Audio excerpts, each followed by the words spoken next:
Get my.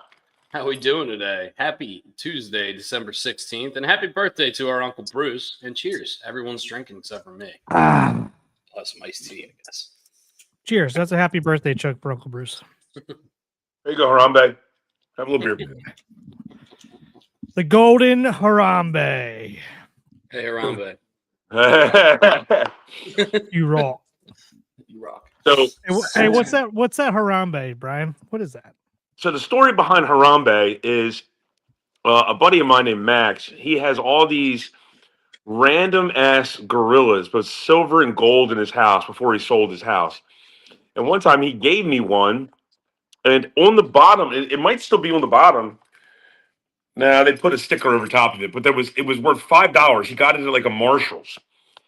So anyway, I put it up on top of a Red Bull cooler at Pig and Rooster, and at Chaucer, and Brian Eater, the minority owner, goes, "Get that thing the fuck out of here." And while I went to take a piss, Drew Burton, lovely member of our podcast, went in and offered to buy it for $100, not knowing it was only worth $5 from Marshall's.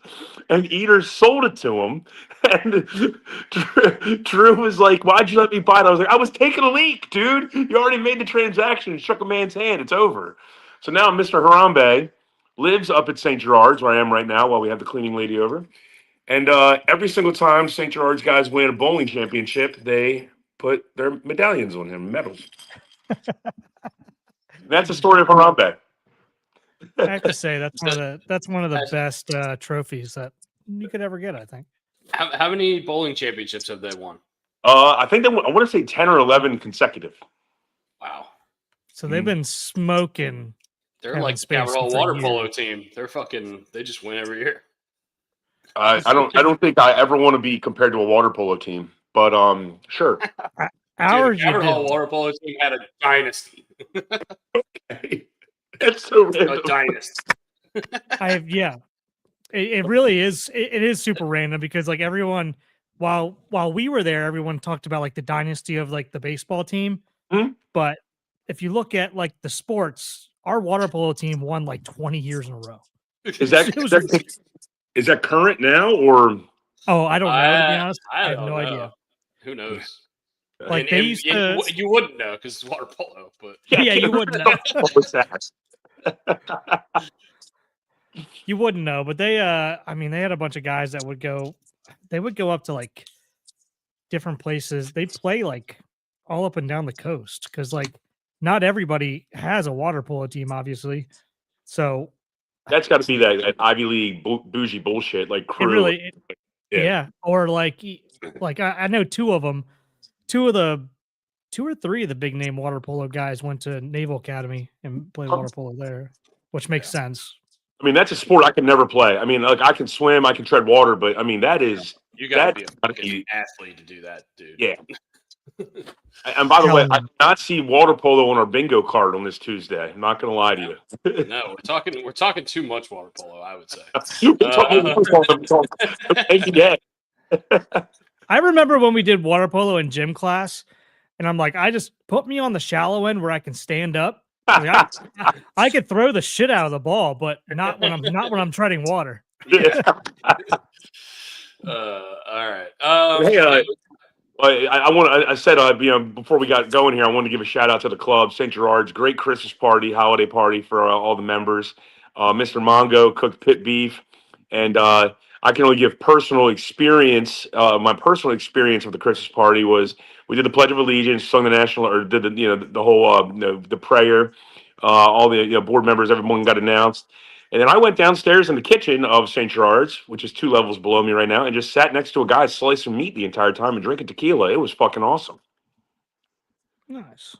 So did you? I mean, you can never have him slice you meat the whole time. You were just grabbing meat from him. I was getting like there'd be times where I would just literally be talking to somebody in the kitchen, or somebody come down like ask for another case of beer or something, and I would go grab it, and just all of a sudden like a hand would just come in front of me and just right to my face. Well, did you pay attention? Did you have your button set to green on the table? Oh yes, They were bringing you just endlessly bring you meat. Yeah, I'll tell you what, you could put me just about anywhere and next to somebody slicing meat and put tequila in front of me. I'll be happy. I'll have a good time. Yeah, so now I got to give Mongo some shit, man. I mean, he didn't make tiger sauce, so I had to hand make some tiger. I had to stir up some tiger sauce right away, and mine sucks. Yeah, I had two ingredients I could use, but still, Mayonnaise and horseradish. mayonnaise, horseradish. But some people like putting sour cream in it. That Dell likes doing sour cream, but Yeah. I mean, yeah, it's the same thing. Like when you have to every now and then in my travels, I've had to whip up a cocktail sauce by hand, and every now and then you just have to whip it up quick, and it's just going to be ketchup and horseradish. Do you guys say every now and then or every now and again? now and then.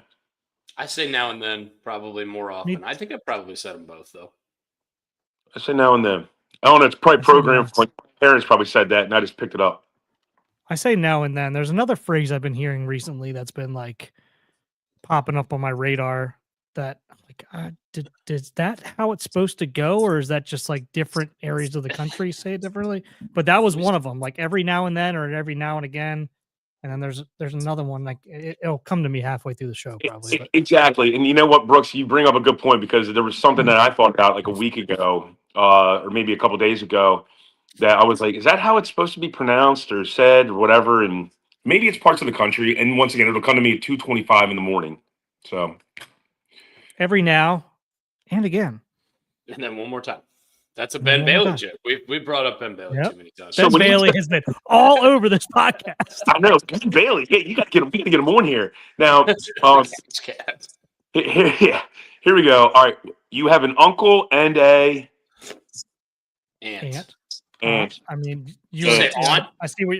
No, I don't. I say aunt. Yeah. Who says aunt? Who says aunt? Southern bumpkins. Southern bumpkins. That makes sense. Yeah. Welcome back to our recurring guest, Roger McNugs. By the way, it's been a while. Hey, buddy. It's been a while for Raj. And welcome to the dumbest podcast on the internet. Yeah. So co-winners of the Father Zealous Award here at the club, Mr. Jerry Fialkowitz and I believe Mr. Cabbage. Oh yeah. Of the what? It's like the Father Zealous Awards, like the Man of the Year for the club. They announced it at Christmas party, and so they had of the year. They had co-winners this year. So congratulations to those two fellows. It's like Brett Favre and Barry Sanders sharing the MVP. It's really? Yeah. I know Steve Harris and Manning did. I think Brett Favre and Barry Sanders did too. Maybe I'm wrong. Anyway, Patrick Mahomes tore his ACL this weekend, guys. What do we think about that? A couple people tore their ACLs this weekend. A couple people did tear their ACLs this weekend. It sucks, and it's really sparked that debate about turf, specifically Micah Parsons' injury because it was non-contact. So sparked a couple other debates as well. And I didn't see Teddy Buchanan's ACL tear. I don't know if it was contact or non-contact, but I don't know. It just sucks. Patrick Mahomes and Micah Parsons going out is not good for the NFL. I mean, you want to see those are stud players, and this just doesn't. It shouldn't. Debate shouldn't occur just because star players start getting hurt. All right, let's get a universal turf or a universal surface in the NFL. You know what I think who can help with this whole Pam situation? Yeah. JJ Watt, who has a soccer team, owns 2 soccer teams, and has been vehemently debating this for years. How about we ask him a couple questions? Well, what does he have? Do his soccer teams have like a special kind of turf or something? Yeah, he talks about this on McAfee like all the time, right? Okay, I just must have missed it. Yeah, I don't know if it's special or not, but he's sitting there making the argument. He's like, how do all these soccer leagues and every soccer organization have better turf in terms of real grass than any football team? Basically, like it just makes zero sense. Like why anybody has any sort of artificial turf or whatever you want to call it. So I don't know. I just think use the resources at hand. You have people, you have all the money in the world. Just let's make some calls, maybe. I mean, it's just make it a standard practice in the NFL. Just say, hey, basically, these are the criteria for the grass that you need to have in your stadium or the turf that you need to have in your stadium. And if it doesn't meet our criteria, then we're not going to play a football game on this field. Well, I mean, and force all the owners to spend money if they need to revamp the situation, the whatever, if they need to get some sort of irrigation people out there, however they want to do it. you say that, but it's a league rule that you need to clear off the snow off your seats. But we see what happened in Cincy. We'll get back to that. Yeah. We'll get to that. But look, I will give the Ravens credit, and it's not because I'm being a homer, but I give it. Look, it could have been the Bengals for all intents and purposes. I give the Ravens credit when Ladarius Webb tore his ACL. A bunch of the players went and said they want to get rid of the field turf. They want natural grass, and Steve Bisciotti ponied up and changed the turf. Yeah. Now, I also understand, like Pittsburgh, for example, Pitt plays on that field on a Saturday, and then the Steelers might have a home game, and that field could be a quagmire. So, and especially with the West being in Pittsburgh. So, I mean, look, what's that? Nice words. Quagmire? Yeah, baby. I had to give you a golf clap for that one. By the way, yes, Brett Favre Also- and Barry Sanders did share the MVP award in '97. They both had 18 first place votes. Hell yeah, awesome. And then I'm going to go back to this. The proof's in the pudding. When Messi, because you used a soccer reference, when Messi came over to Miami, there were certain fields he refused to play on because the turf was so bad. And so then, you soccer stuff. That makes a lot more sense now. God, Okay, we should have done that in high school. Some of the fucking baseball fields we had to play on. Jesus. Oh my God. Yeah. Mount St. Joe, looking at you. Jesus Christ. How can you have Mark Teixeira and Gavin Floyd come through your program not a handful of years before and not have a better field to play on? That was drove me nuts. But anyway, let's get off the whole grass situation, Dusty. I think you were gonna lead into something else here is the reason why you brought up this Patrick Mahomes. Yes, I am going to lead off. So I have a little bit of a Mahomes take, and I know it's not going to make everyone happy, but it might make some Mahomes haters happy. I think that this injury is going to give Mahomes a pass on how bad he's been this year. I think that he was legitimately the team that was built around him this year. I think was certainly better than the team last year that won 15 games or 16 games or whatever the hell they won. And I think it's been one of the better teams they've had in this new second era after they traded Tyreek Hill.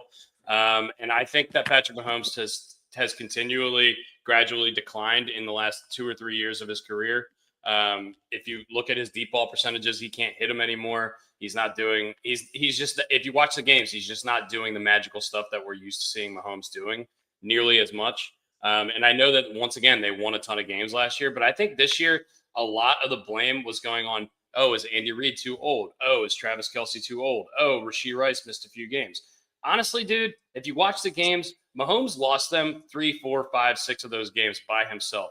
He missed throws constantly. He made bad decisions constantly. He was reckless with the ball. A few years ago, we never saw him throw any picks. I think he was up there above 10 picks early in this season. I think that this injury saved him in his moving forward in his legacy. If we look back on Patrick Mahomes and he has this second half resurgence of his career, we're going to look back on this and be like, oh, Brady got hurt around the same time of his career, missed a whole season. And people are going to look back on this and just basically say oh, he didn't play that well. He was hurt, whatever. I think that's bullshit. I think he needs to get, to get a little bit more of the hate for how bad he was this year. Not hate necessarily, but blame. I think that he gets too much credit for specifically for this year. And I don't think, I think moving forward, we'll see what happens in the second half of his career. Is he going to have that second half Tom Brady run where they win 3 Super Bowls? Or is this going to be like an Albert Pujols situation where he was really, really great and then he was just kind of okay or good for a long time after that? I don't know. I just feel like this is going to cover up the bad season that he had. For context, would you say that you are a Patrick Mahomes hater?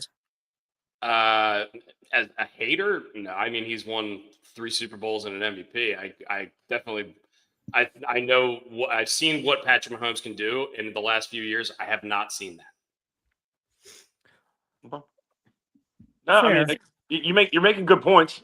Yeah, I'm not going against it. I'm not a hater of Patrick Mahomes whatsoever. You make good points. No, I mean, I agree with Dusty. He does get a free pass on a lot of things in terms of his play at times. Whereas, like, if it were Lamar Jackson, he would get a ton of criticism. But he's also won in the big moments a whole lot more as well. Yeah. So that's where that's just where it comes from. That's the name of the game, and it's going to continue to do. It's going to continue to be that way until Lamar wins a championship or two. I mean, it's just the way it is. He's going to get compared. Yeah. Brooksy, you're so right. I mean, I'm not a Patrick Mahomes apologist either. Okay, I'm going to call it as I say it. The man's earned the right to have these hiccups. I mean, and like what Brooksy's saying, and what Dusty, I'm sure knows. That's he's earned this. So it's so weird. Like 2022, he throws 41 touchdowns and he does have 12 picks, but he throws 41 touchdowns. He's averaging. He has 5,200 yards. He wins the MVP. He's averaging over 300 a game, and then all of a sudden, 2023, he's averaging 50 less yards per game. He throws for 1,000 less yards, and then the next year he throws for even less yards, and then this year he's throwing for even less yards on average. And the interception totals stay up the last 5 years: 13, 12, 14, 11, 11. I mean, we don't see the top guys in the league at this point throwing double digits interceptions. This was a normal thing back in the day in the 90s. This was a normal stat line. This is not a normal thing anymore. He's too reckless with the ball later in his career, and I don't know what's going on. I why is he getting worse? As like normally the aging curve of a quarterback is like, hey, you're in your early 20s, you're still trying to kind of figure it out, and then your late 20s, early 30s, that's when your prime and your mind like kind of meet, like physical and mental kind of meet, and that's when usually you see quarterbacks thrive. And he's gone the opposite way, and I just don't know why. And I'm not trying to like completely bash the guy because he's one of the most talented guys we've ever seen in the league. If he retired today, he'd be a first ballot Hall of Famer. But it's just like I don't understand why at this stage is he getting worse? And do we think it's an Andy Reid thing? Do we think it's because they traded Tyreek Hill? Do we think it's because Travis Kelce's not as good anymore? Or do we think, like I think, that a little bit of this blame has to go to him? What if that was a question? What I think is okay. All right. What I think is it's a combo platter. It's a little bit of everything you just said, and it's not a cop-out answer. And once again, I'm not being an apologist. I also think there's a new wave of young kids that are now playing with Patrick Mahomes and think, okay, we can win now. Take Kelsey out of it and take Chris Jones out of it, please. There's a new wave of young kids who were high school seniors that went to college. Now they play on the Chiefs. They need to go through the trials and tribulations and get their ass, get a couple calluses on your fucking body. And when I say that, get your sea legs underneath you in the NFL. And I think that will occur in the next 3 years. And Patrick Mahomes will be right back in a fucking Super Bowl. I don't think it's Tyreek Hill issue because the man won a Super Bowl without Tyreek Hill. I think the year after Tyreek Hill left. So, or maybe 2 years after Tyreek Hill left. Whatever. Either way. So I don't think it's Tyreek Hill issue. I just think this is a new young version of the Chiefs. Once again, take those two other names out of the equation. And I think that's what really is leading to this. Do I think Andy Reid is a problem? Absolutely not. Andy Reid loves that man and puts him in the best position possible.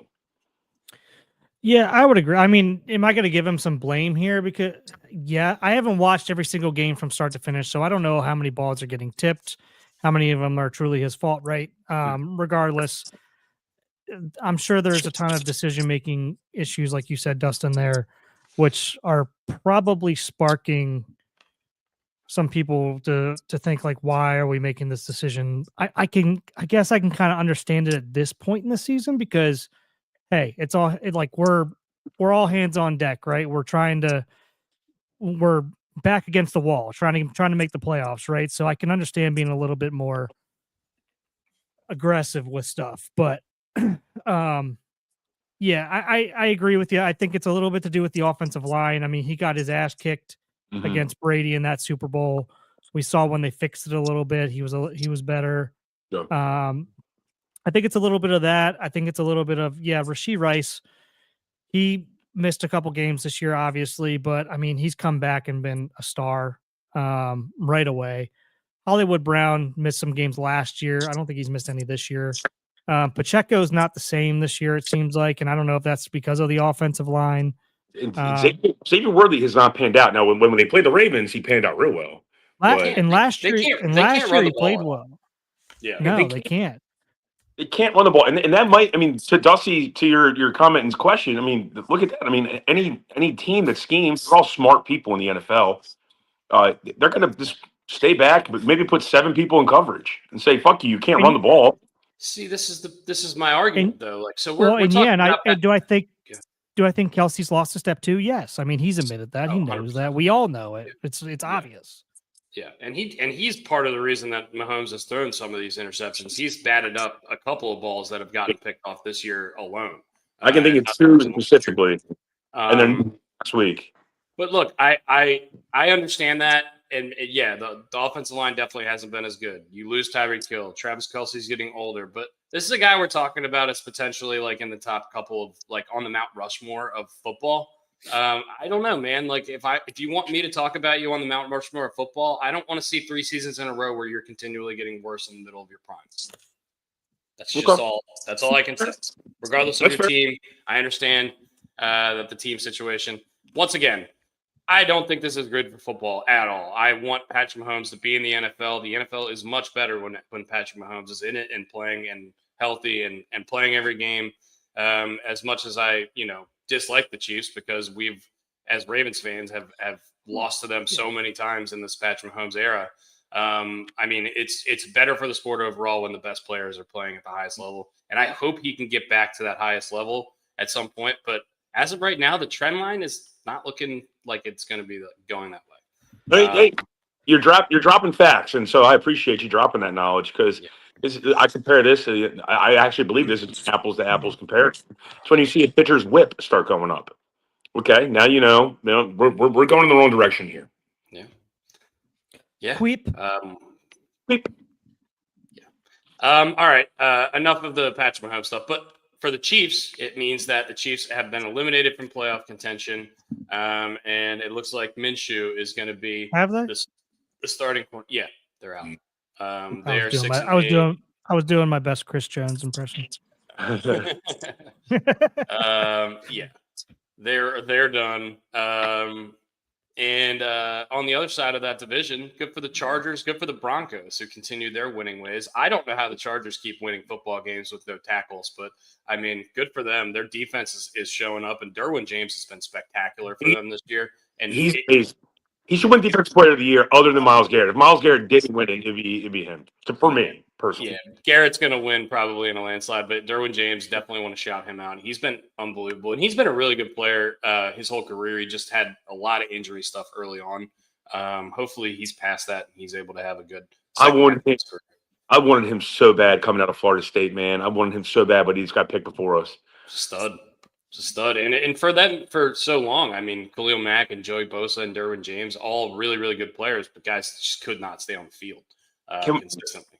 Can we address something for the Chargers? How the fuck is Tony Jefferson retired for multiple years, now has 4 interceptions, and got booted out of that game the other day? And Tony, look, there we go. Tony Jefferson, look at that. Right on cue, baby. So he made a hit or an interception. I think he made an interception 2 weeks ago against the Eagles. Yes. On Monday Night Football, and I was working. And they said Jefferson with the interception, and I turned around and I was like, there's no way he's still playing. And it was fucking him. He retired. He was a scout. He was a scout for us. He was a scout for the Ravens.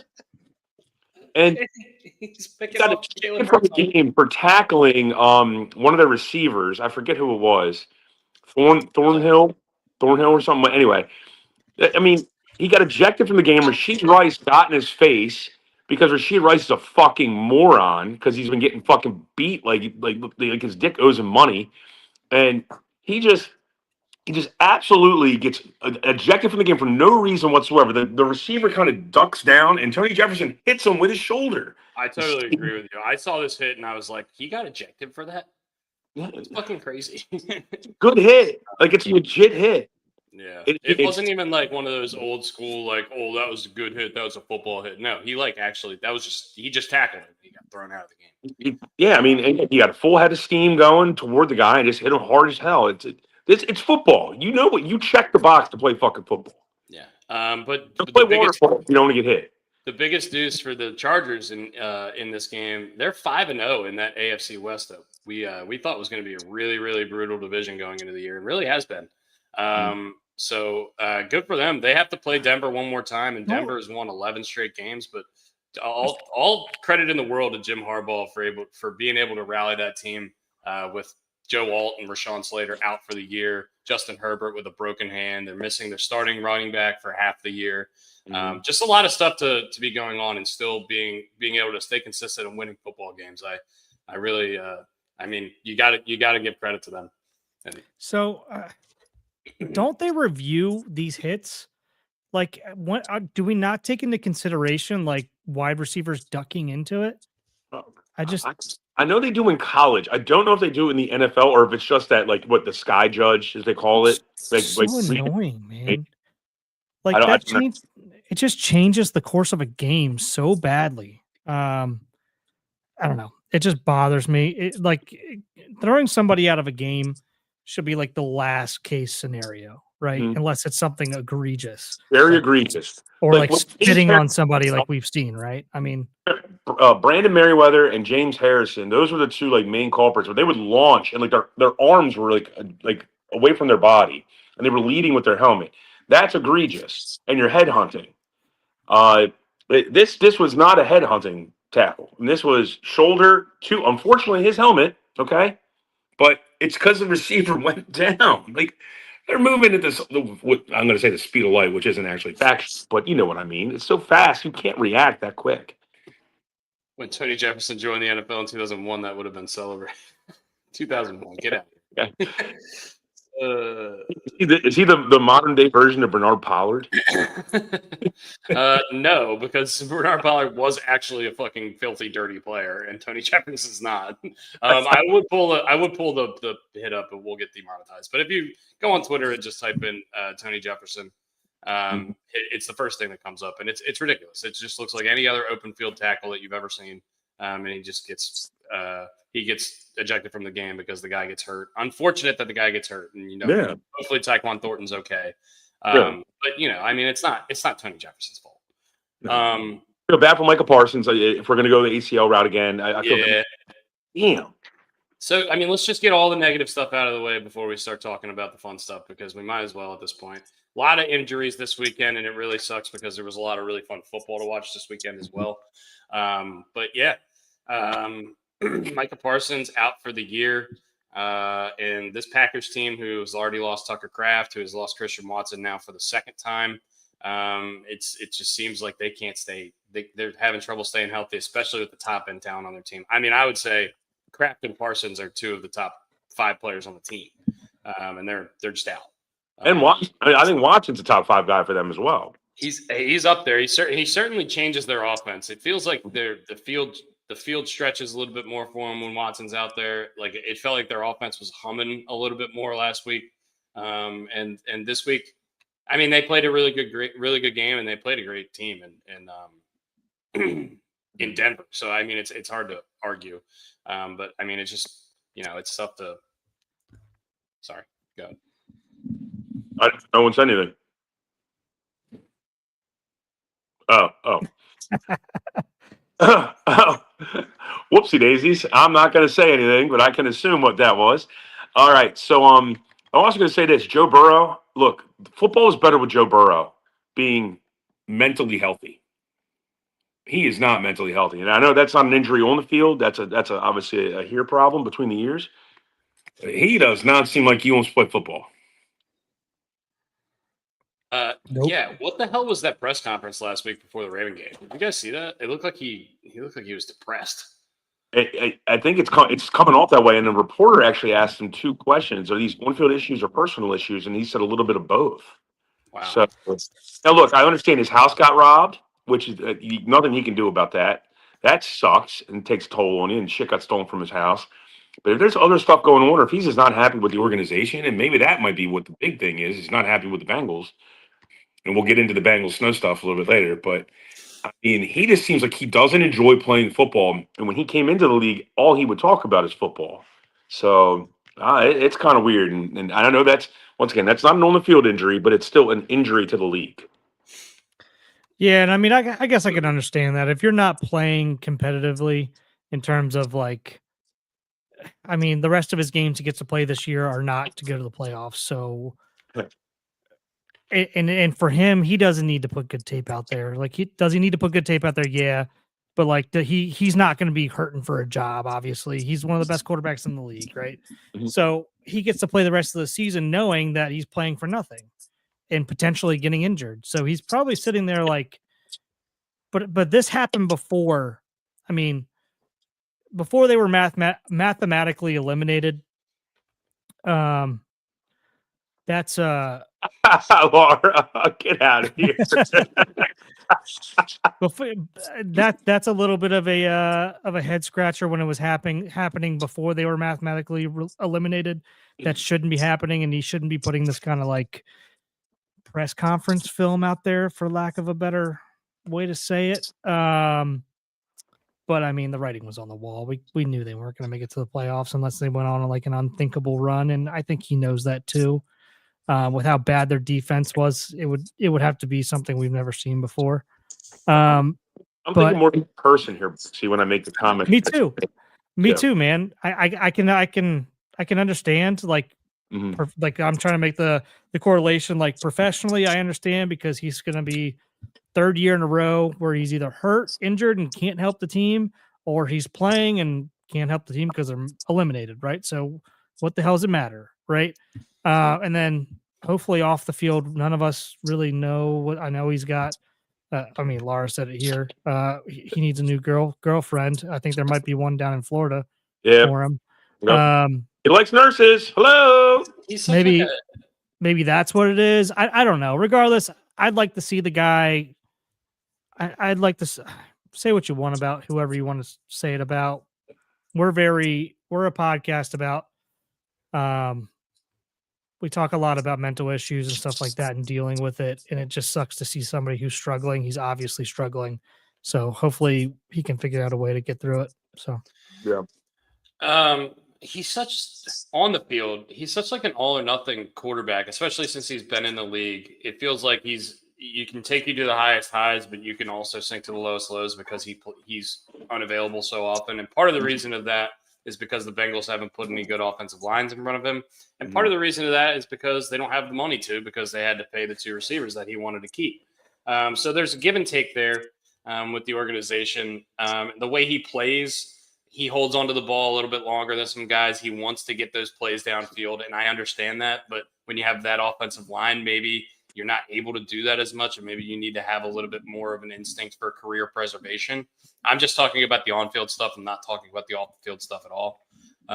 So I don't really know where his future with Cincinnati lies. I can't imagine they would let him walk. I can't imagine they would trade him. I mean, it would take a godfather, and we don't even want to talk about that because it's not realistic. But like, no. I mean, it would have to be like 4 first rounders, and I don't even think the NFL allows you to trade for more than 3 at a time unless you have 2 in the same draft. So I don't know. The marriage with Cincinnati seems to be like it's going sideways, and it's at a time where the Steelers aren't sure who their quarterback is going to be next year. The Ravens are in as big a disarray as they've been in the last 5 years. You'd think that the Browns are complete dumpster fire like they always are. Like this would be a time right now where Cincy could, kind of take control of the AFC North with a good team, and they just haven't been able to put that product on the field, and they're going to lose their best defensive player this offseason. And I don't really know where they go. I'm if I'm Cincy fan, I'm not happy about the way that things are looking right now. I mean, I'm happy about your offense. I mean, your offense is great, right? But I mean, it's all surrounded around your Ferraris on the outside, right? And Joe Burrow, but like you're not helping. I mean, Chase Brown is doing everything he can besides. I don't know, man. Chase Brown's good too. So you got some sexy ass wheels on a Dodge Neon. Like really. The Bengals have a worse point differential than the New York Jets. They have a worse point differential than the Cleveland Browns. They have a worse point differential than the Washington Commanders and the New York Giants. and the Minnesota Vikings and the New Orleans Saints and the Atlanta Falcons and the Arizona Cardinals. I mean, this team is legitimately bad. They've given up 437 points this year, which is the most in the league, more than the Cowboys, 20 more than the Cowboys, who are the second most team. That's impressive. That's impressive. So this, yeah, I mean, but they fired their D coordinator last year to get better on defense, and now he's thriving in Indianapolis. Even though, and by the way, Indy's D, we got to talk about that. Yeah, Indy's D. Indy's D kept them in that game with old man Rivers. Yeah, how about they get DeForest Buckner back from injury, and I don't know if that was the whole reason that their defense played so well. He didn't play. He didn't play. No. Oh, okay. Well, I thought he was supposed to play, but either way, their defense He's played probably a lot better. close. He's probably close, but he didn't play. I thought they were saying he was going to play this week. That's why I mentioned that. But either way, old man Rivers looked like he was throwing a medicine ball. 5 years ago, he looked like he was throwing a medicine ball. Pat McAfee famously said that when he got signed by the Colts. And he didn't look like he lost much of his fastball, but his fastball was 85 right down the middle the whole time. So. He's Jamie Moyer. He's Jamie Moyer, but with pads. Honestly, I will say this. I think he gives them a better chance to win than Riley Leonard did last week. Or what, Brett Rippon? I mean, look, it was ugly. Some of the balls were real ugly. There was a play where he just literally fell down. Like in the middle. He got a lot of hate for that. Yeah. And I mean, he slipped on the fucking paint on the field. Slipped on the paint, which is the thing I love is that they asked him about it after the game, and he was like, "Well, look, even when I was like in my prime, I still wasn't really good at the footwork stuff anyway. So fuck it." I agree. I mean, I agree. I think he led them on the game-winning drive. He led them on the game-winning drive, and then the defense didn't close it out at the end. They did a 56-yard field goal at home, being the Seahawks, that is, to beat Phillip Rivers. Okay, you should be ashamed. That if there's a bad win, that's a bad win.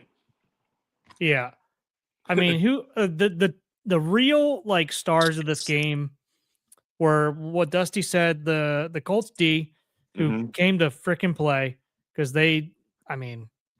holding that offense, who's been putting up some numbers recently, to 16 points, I think. How many points did they end up having? 17 points. It was 18 to 16. 18-16 was the final. And the Colts offensive line for giving Phillip Rivers and Jonathan Taylor any semblance of a chance to keep that team in the game to score some points. Good for them, man. Both those units, defense and offensive line, absolutely killed it.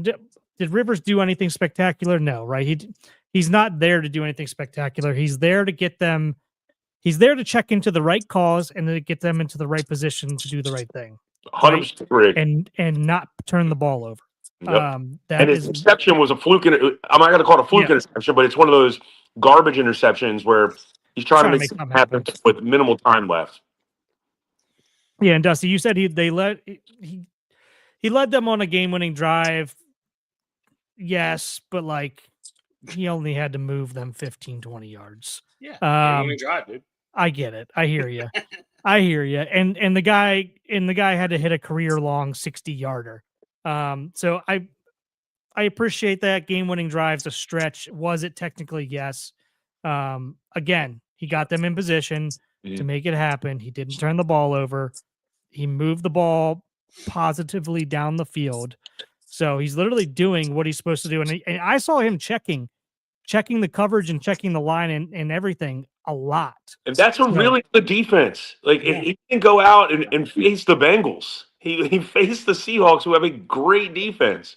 Witherspoon's killer. Murphy. He checked the plays, man. Yeah. He checked those plays. He checked the coverage in terms of his offensive line, and he checked the plays a ton.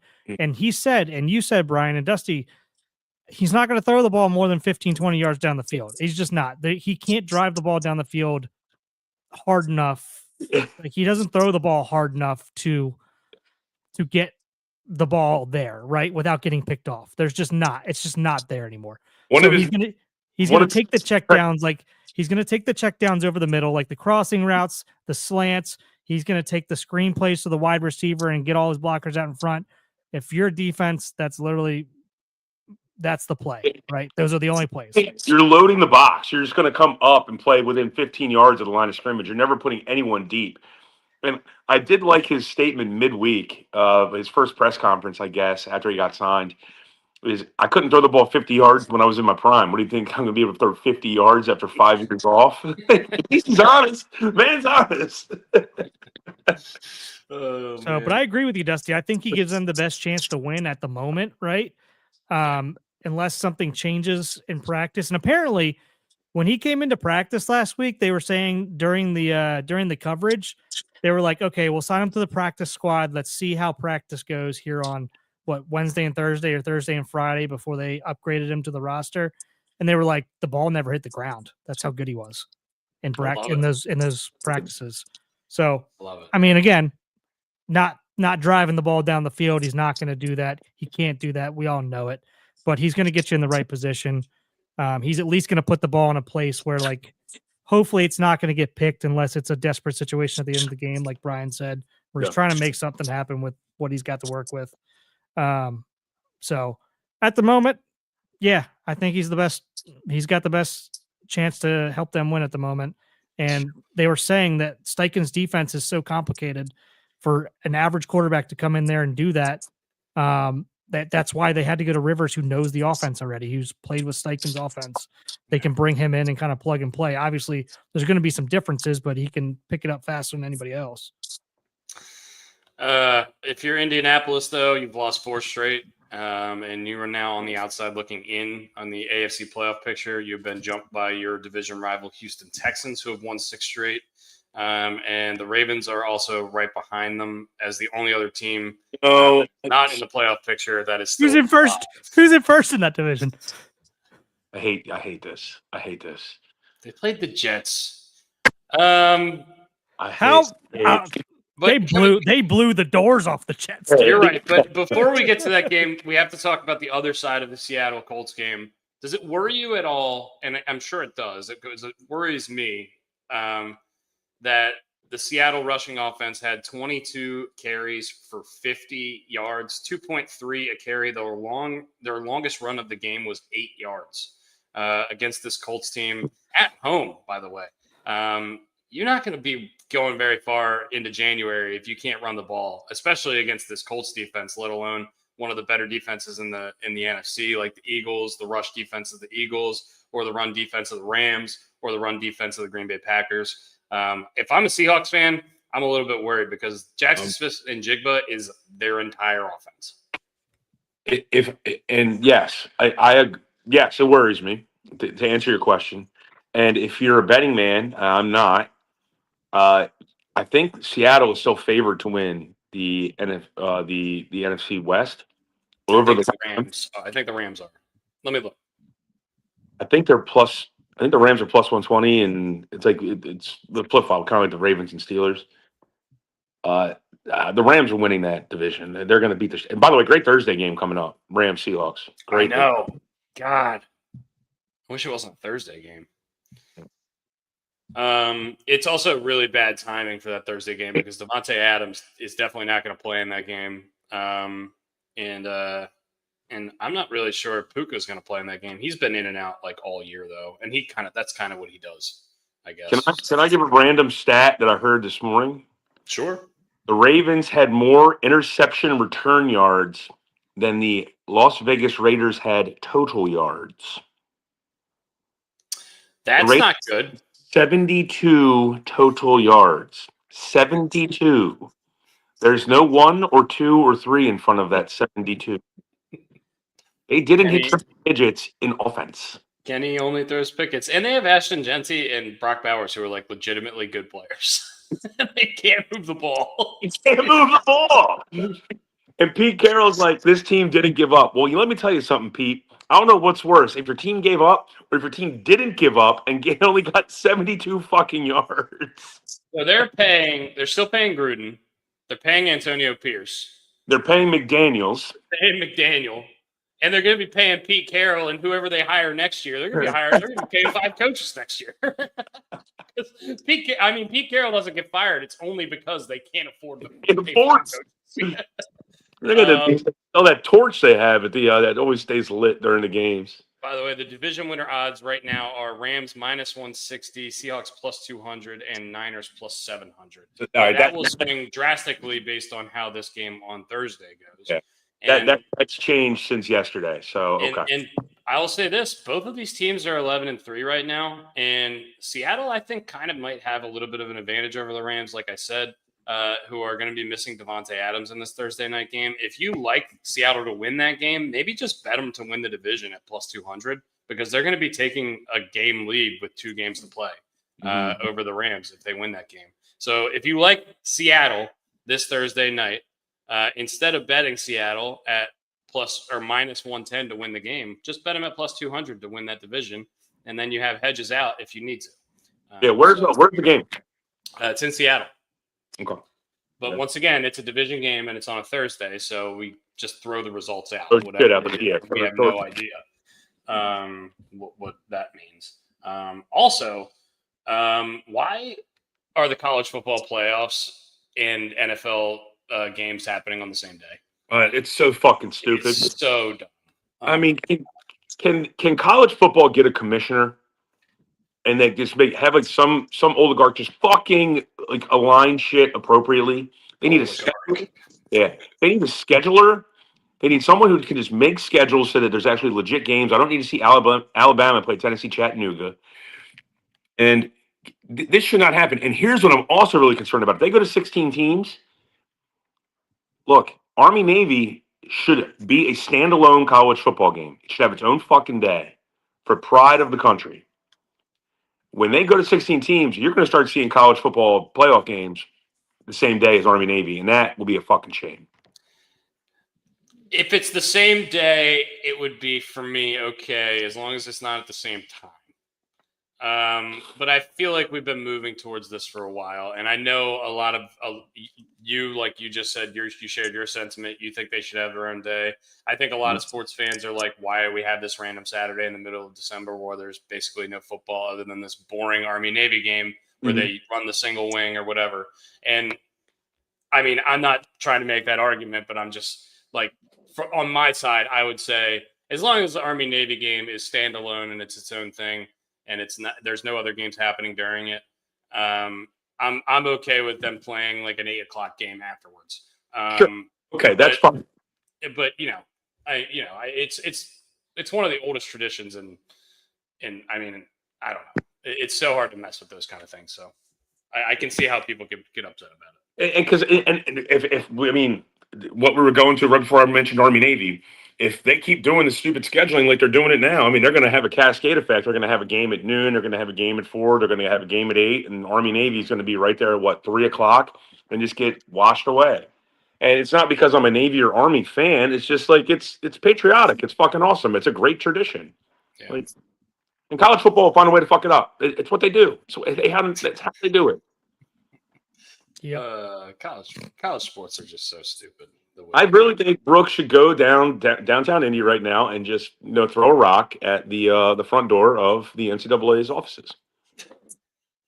Oh, that would hurt too much. I don't think he should do that. Yeah, his shoulder couldn't handle that. His shoulder's good, elbow's not. Jackson Smith-Njigba needs 459 receiving yards over the next 3 games. That's a little over 150 a game to get to 2,000. Yes or no? No. Nope. I don't think so either. I do think he has a chance to approach Calvin Johnson's record this year, but don't think he's going to quite get there. But, I mean, unbelievable year for him. 96 catches, 1,540 yards, and 9 touchdowns, and we got 3 games to play. Offensive player? Maybe. I don't know. So it's him or McCaffrey, right? Or Jonathan Taylor. Or Jonathan Taylor. But Jonathan Taylor's kind of fell off in the back half of the year. I don't. No. Puka Nacua. Puka. What happened to Jonathan Taylor, guys? So it's JSN. Jonathan Taylor's number 2, and then McCaffrey. JSN's -500. So JSN's going to win. Okay. Yeah, I thought Jonathan Taylor was going to be the MVP. That's what everybody was saying 3-4 weeks ago.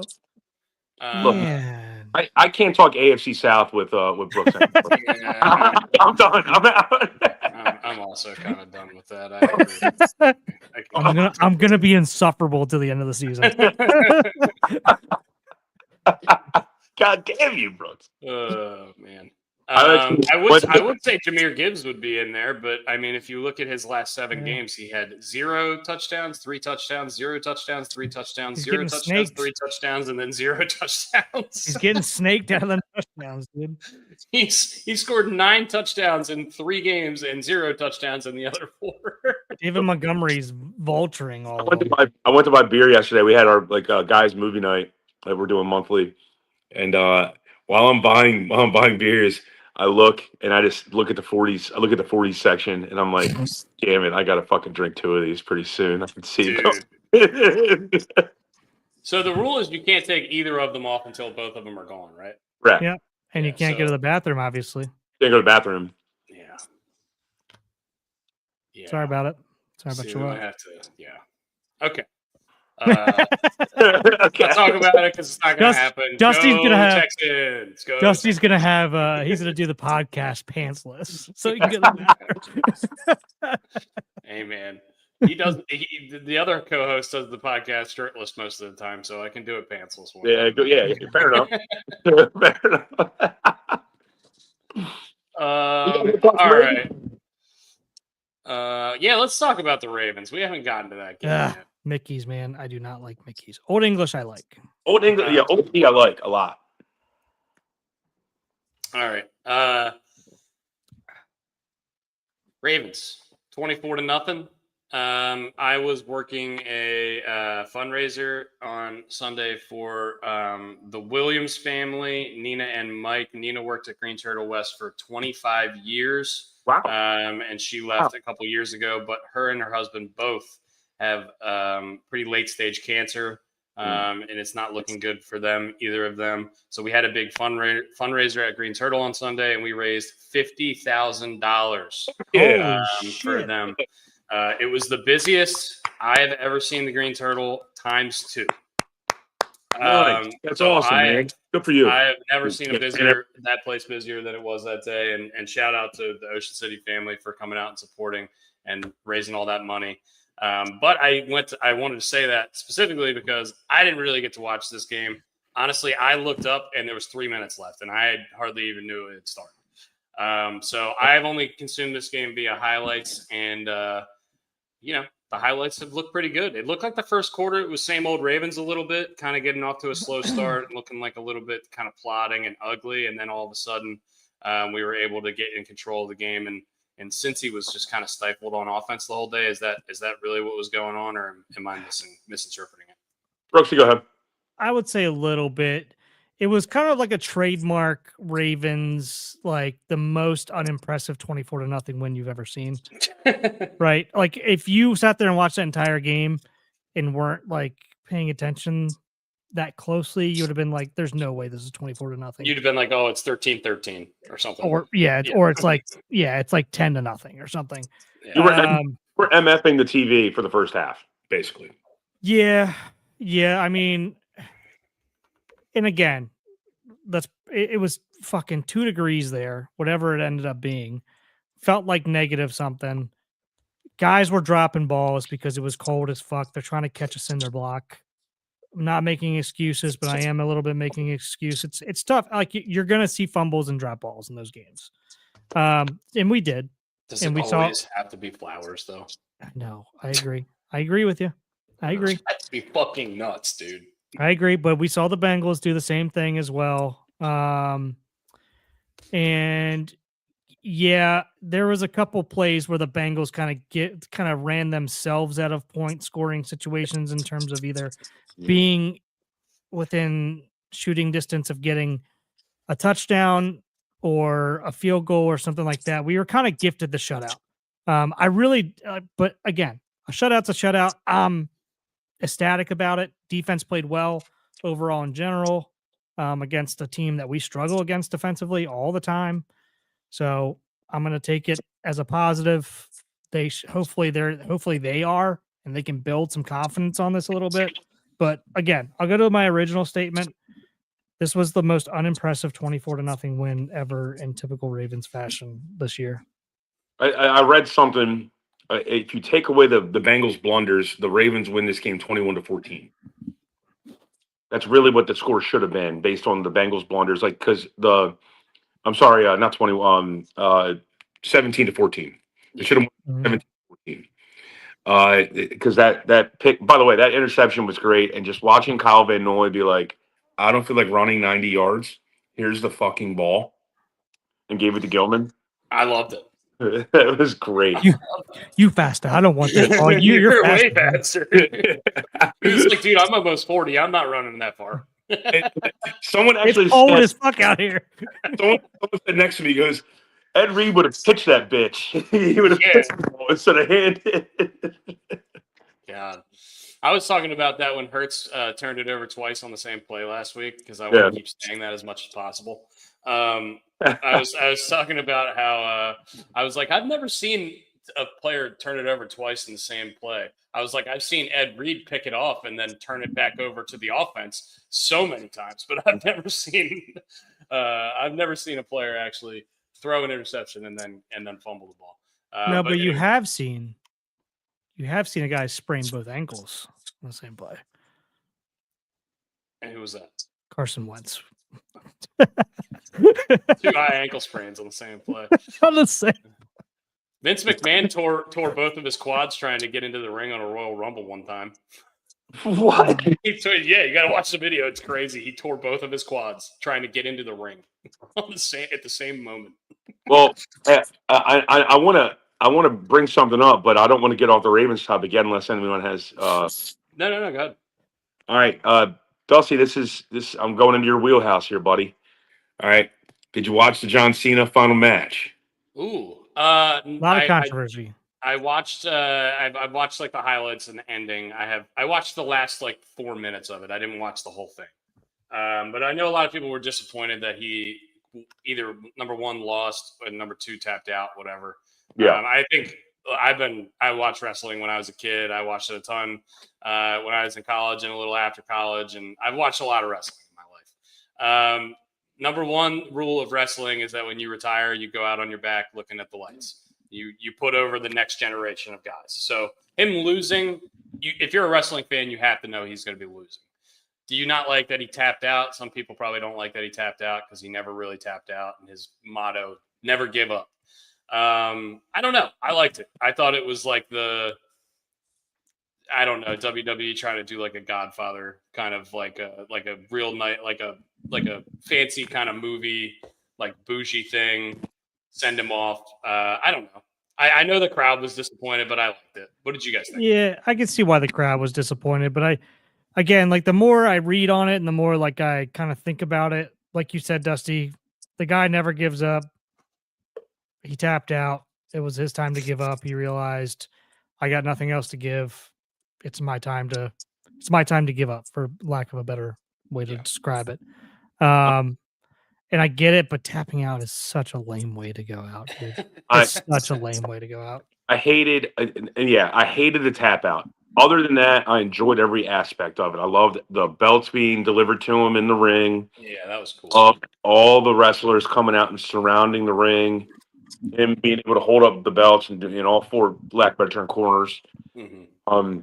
That was cool. But the tap out really, and it's like the ending of The Sopranos. Just the black screen. Like, it felt a little hollow there. Yeah. But I did like all the other pomp and circumstance that went along with it. I love that when they flash to the crowd all the legends that like he had worked with over the years. That Kurt Angle and Rob Van Dam and Mark Henry, just dudes you haven't seen in years and years. Yeah. So yeah, I like all that stuff too. Booker T coming up and dapping him up, and Cody Rhodes, it looked like was like crying on the side. I mean, those guys are, they grew up watching John Cena too and idolizing him. So good for Cena. He said multiple times he didn't go out on his own terms because he wanted to do this forever. But I mean, as far as wrestling goes, he went out on his own terms as much as basically anybody does. And hopefully he sticks true to it. And I believe he will. I believe he will as well. And I don't know if it's documented, Dusty. You know way more about this than I ever will. He can't. His back has got to be fucked up. He has a hunch. Have you seen him walk? Yeah, it looks rude. It looks painful to watch him I walk. think he's got a squat bar on his fucking neck when he walks. I know Bruce Bochy goes out on the mound quicker than John Cena would, and that's wild to say. Yeah, and I mean, I think he said on McAfee's show the other day that he was like, "Hey, I know there's always been like, look at the track record. Guys always come back with like and do these special things." He was like, "I guarantee." SummerSlam, yeah, Exactly. They do like these surprise cameos, come back and stuff. Like he goes, "I guarantee you, I will not come back." And from what you said, to, Brian and Dustin, I don't think he can. Like, I seriously don't think he's physically going to be able to. Yeah. I think that's why he's. Yeah. If he wants to have a quality of life moving forward. I mean, look, you're also at a certain point, like he's 48 and 49 years old. Like it's time to go. It's time for the next generation of guys to get in there. So. And Yeah, I don't know how long the match lasted. Maybe someone knows, but someone told me it lasted like 40 minutes. I don't know if that's true or not. That's an impressive amount of time for a man who is blatantly hurt.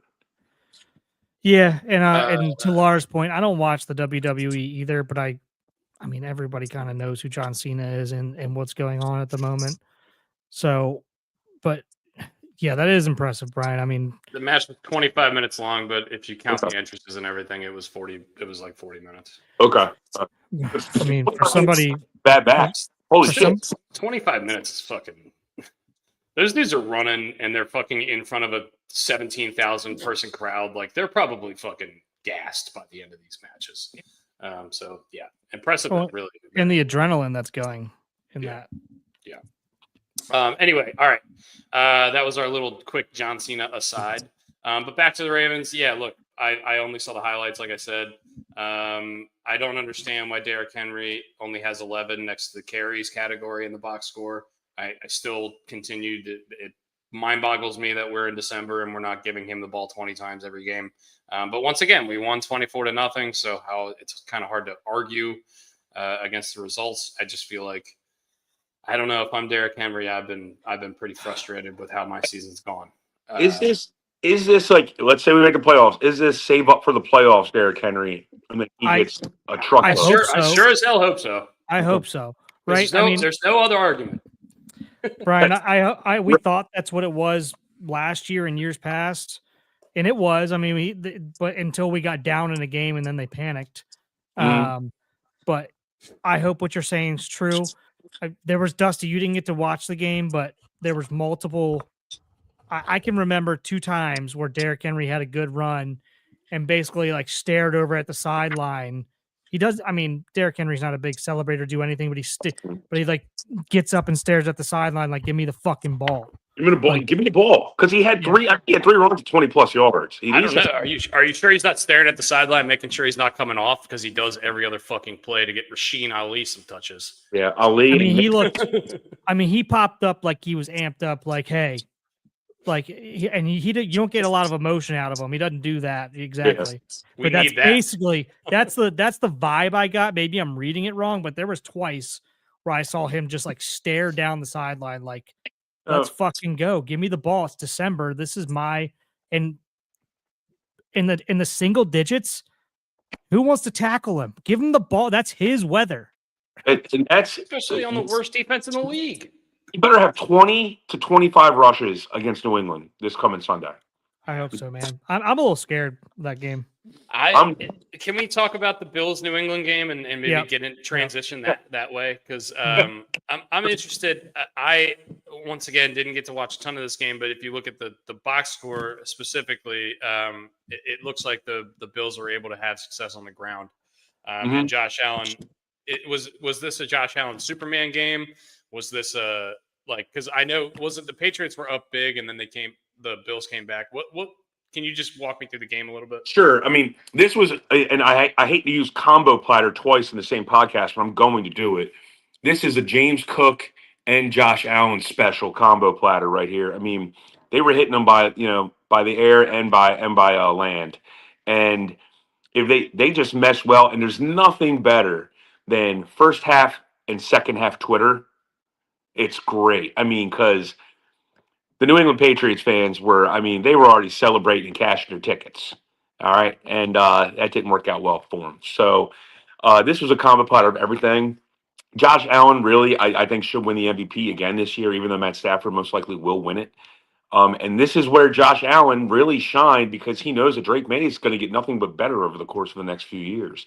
So it was a really impressive performance. And look, New England came out hot. They were up 21-0, I think, in the first like 9 minutes or something. So I was very surprised to see the result. But it was a little bit of everything, Dusty. It wasn't just Josh Allen all day. So on the other side, just looking quickly at the box score, Buffalo outscores New England 28-7 in the second half. Is New England's defense completely tanking? Are their offense not sustaining drives to get the defense off the field enough so to give them enough of a rest? Was it a combination of the two? What was going on in the second half? Was Drake May not as good in the second half as he was in the first half? No, it was more that Bills' dominance. It almost looked like they were the tougher team. They out patrioted the Patriots, and I know that's made up a word, patrioted, but it's almost like they just looked like the tougher team who were ready to go. And it also looked like, and this is just an eye test. It looked like the Patriots were resting on their laurels, like, hey, we built this big ass lead. We'll just go that typical bullshit. Let's go prevent. And then all of a sudden, That's not Vrabel. That doesn't scream Vrabel to me, though, right? well, Vrabel was not making tackles. You're right. But you're right. That's not a Mike Vrabel style squad. And like Vrabel said on his radio show, he goes, we came out with phenomenal success. We could not sustain our success. And that's it. Which scares me for this week. I think he's gonna be pissed all week. Well, him and Harbaugh hate each other. They do not like each other. I don't want to hear any bullshit about how they're friendly. That's not true. I know for a fact it's not true. So they hate each other. And yes, it does scare me a little bit, but I think the Ravens are a better team right now than the Patriots. That is a crazy statement, by the way. I agree. A crazy statement. I agree. I mean, you look at the two teams on paper. I do agree, but like going back to what you said, like how if they're up 21-0 and lose that game 35-31, I believe what the final score was. Vrabel is going to be in their ass all week. Not only is it the Ravens and Harbaugh, but it's like whoever they're playing next. I would not want to be that team. Just knowing how Vrabel is, but adding on top of it that he doesn't like Harbaugh after the whole handshake logo situation that went down a few years back. It's been a while now. Maybe they're past it from the winter meetings, or maybe it got worse during the winter meetings or the coaches meetings or whatever. Regardless, I think it's gonna be a tough game, but I'm with Dusty here, or both of you guys really. Winter time's the time for Derrick Henry to get hot. Historically, it's always been. It's gonna be that way with a guy with his size and speed and everything like that. And to be honest with you, like Vrabel's known for making chicken salad out of chicken shit, like Bruce Arians likes to say. And do I think they're chicken shit? No, but no, not at all. But I think that they are overperforming for what their roster is, for sure. They are a very good team. They are not a great team. We are not a great team. I like the game is in our house. That's a big thing. And I also like that we have two receivers. And I'm going to say two receivers. I'm going to step out on a limb here. Christian Gonzalez is going to be on Zay Flowers most likely, or maybe track him around. This has got D-Hop written all over it. Start catching some back shoulder fades. Yeah, and I don't know. I think that if you're highlighting a weakness on the defense of the Patriots too, it's probably their linebacking core. So I can see Lakely and Andrews being over the middle quite a bit in this game too. But I would much rather just pound the ball down their throat. 100%. Just absolutely pound the ball down their throat. Because then you can run an inside slant, or you can run a what do they call it? A slant and go, a sluggo. Sluggos. Yeah. And I mean, if you just look at the box score for New England, and we've said this all year, like how is Drake May how has he been able to be so successful with this group of weapons? Like Kayshon Boutte, Mac Hollins, the ghost of Stephon Diggs. Like, I don't know. I mean, I think it makes me appreciate Drake May, I guess, a little bit more because I'm not really necessarily scared of any of their weapons as a Raven fan. Mm-hmm. But I would say this: I'm fucking terrified of Vrabel. I do not want to. I Yeah. do not want to face Vrabel as a Raven fan. He figures out ways to beat us, man, or at least Yeah. keep it close. So I don't know. I We're see going what to do you're more going for your in-depth pick preview. on Thursday. I can already see this. Here We're we going go. to do a more in-depth preview, but I mean, look, I voted for I picked Cincy last week and it worked out. So maybe I'll just bet against the Ravens for the rest of the year. Do it. By the way, this was our worst week by a mile on our picks. By the way, Oh, I can't believe it took this long to bring it up, but we have the first ever tie. All three of us were 5-11 this week What? against the spread, and our team rides were 0-5. 0-5. We are now 31-33 for the season. I think at one point we were like 7 games over. I mean, that's 500. still great, though. Pretty terrible, horrible stuff. No. Now, we need to track, did Laura's pick win? Did Joe's pick win? I can't remember what games they picked, honestly. No, Joe picked the Jags, so I guess I got that one. Our team rides were Miami Dolphins in below 20-degree weather, loss. Our team rides versus the Cowboys on Sunday Night Football against 9, loss. We also had Commanders Giants. We all had the Giants. They lost. We all had the Bucks on last Thursday. They lost to the Atlanta Falcons. And then there's one more I'm missing. Chargers Chiefs. We all had Kansas City. And Patrick Mahomes tore his ACL. Yeah. Hey, can Jackson Dart stay out of that blue medical tent? He might want to move into it right now. I think that's he might live there. He might have a residency there.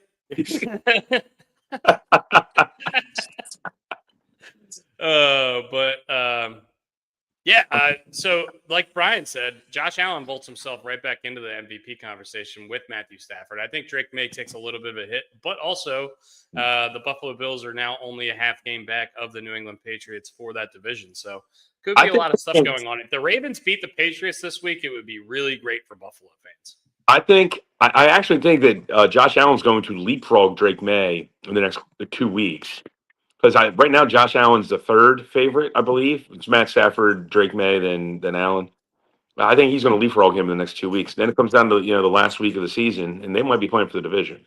So let's not look at numbers at all and just gut reaction. When I say who's the best quarterback in the NFL week in week out, yeah, Josh. Yeah, I mean just gut reaction. I agree, and I would have said before the season I would have said Lamar Jackson, but I mean, look, Gardner Minshew.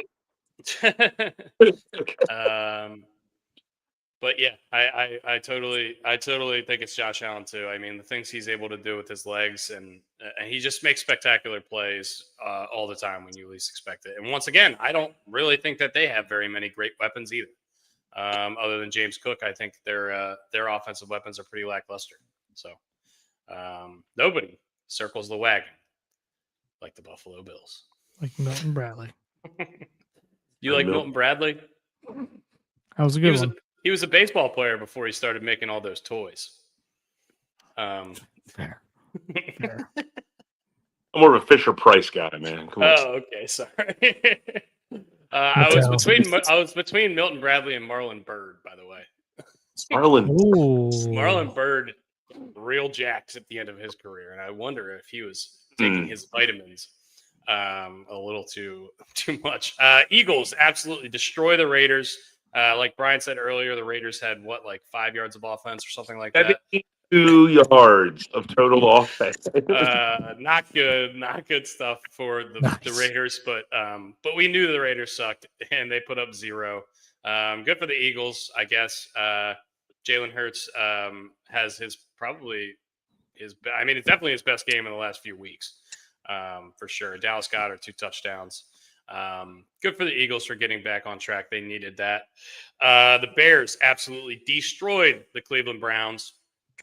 DeAndre Swift quietly having a really, really, really good season. Probably a guy, if you drafted him in fantasy, you would have been not very excited before the year, but he's been producing. So good for them. I don't have any other notes on that other than Myles Garrett is now a half a sack back of TJ Watt's and Michael Strahan's sack record, right? Or Is TJ Watt break Strahan, or do they tie? No, they both had 22 and they both had 22 and a half, and I want to say Myles Garrett is a sack and a half away, and we're splitting hairs So here. either way, so in the next 3 games, he needs to have 2 sacks, and he's almost certainly going to do that. Jacksonville, we didn't talk about. When Joe Thomas comes out on Dan Patrick's show today, he's probably one of the best left tackles of all time. He's in that realm. Okay. He goes, when I watch Myles Garrett, and obviously Joe Thomas, former Cleveland Brown, and calls Cleveland games, and he's on Cleveland radio shows. So he's friends with Myles Garrett. He goes, I don't know at my prime if I could stop him, and that's high praise from one of the best left tackles of all time. Yeah, I mean that's crazy. I didn't hear that. It came out about 2 hours ago. That's awesome. Yeah. Joe Thomas gave up 30 sacks in over 6,500 snaps, passing snaps. Is that good? I wonder if Suggs had any of those. I'm sure he did. 30 sacks and over 6,500 attempts. People could just the amount that they played each other had to be. Yeah. To have at least one. And by the way, another fun trivia fact, because it came out during the same interview that I got that lovely stat I just gave you. How many holding calls did Joe Thomas have in his career? 10. 20. 3. Jesus Christ. So that's running plays and passing plays. So what, he probably had over 10,000 plays in his life. And I watched Michael Orr have at least 5.5 before. I've seen 3 out of Michael Orr in a game. All right, Jags beat the absolutely. Hey boys, I think the liquor reps. I'll be right back. I gotta step aside. I think the liquor reps here at the club. Jags beat the brakes off of the Jets. Trevor Lawrence, probably the game of his career. 5 touchdowns passing and another one on the ground. Travis Etienne also had 3 catches, 3 touchdowns.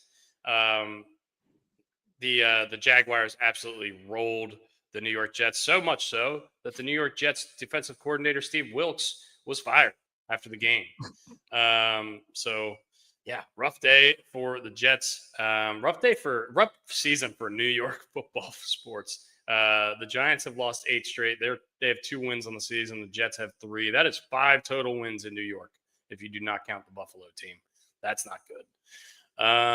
And on the other side of things, the Jacksonville Jaguars, really over the course of the last month, Trevor Lawrence has looked like one of the best quarterbacks in the league. And I'm going to have to give credit where credit's due. Brooks saw this coming. He called it.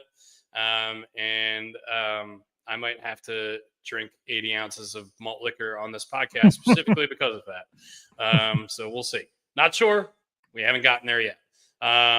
If anybody's going to stop him, it's certainly not going to be fighting Phil Rivers. It will be this Houston Texans defense. And CJ Stroud. CJ Stroud, 260 and 3 touchdowns this week.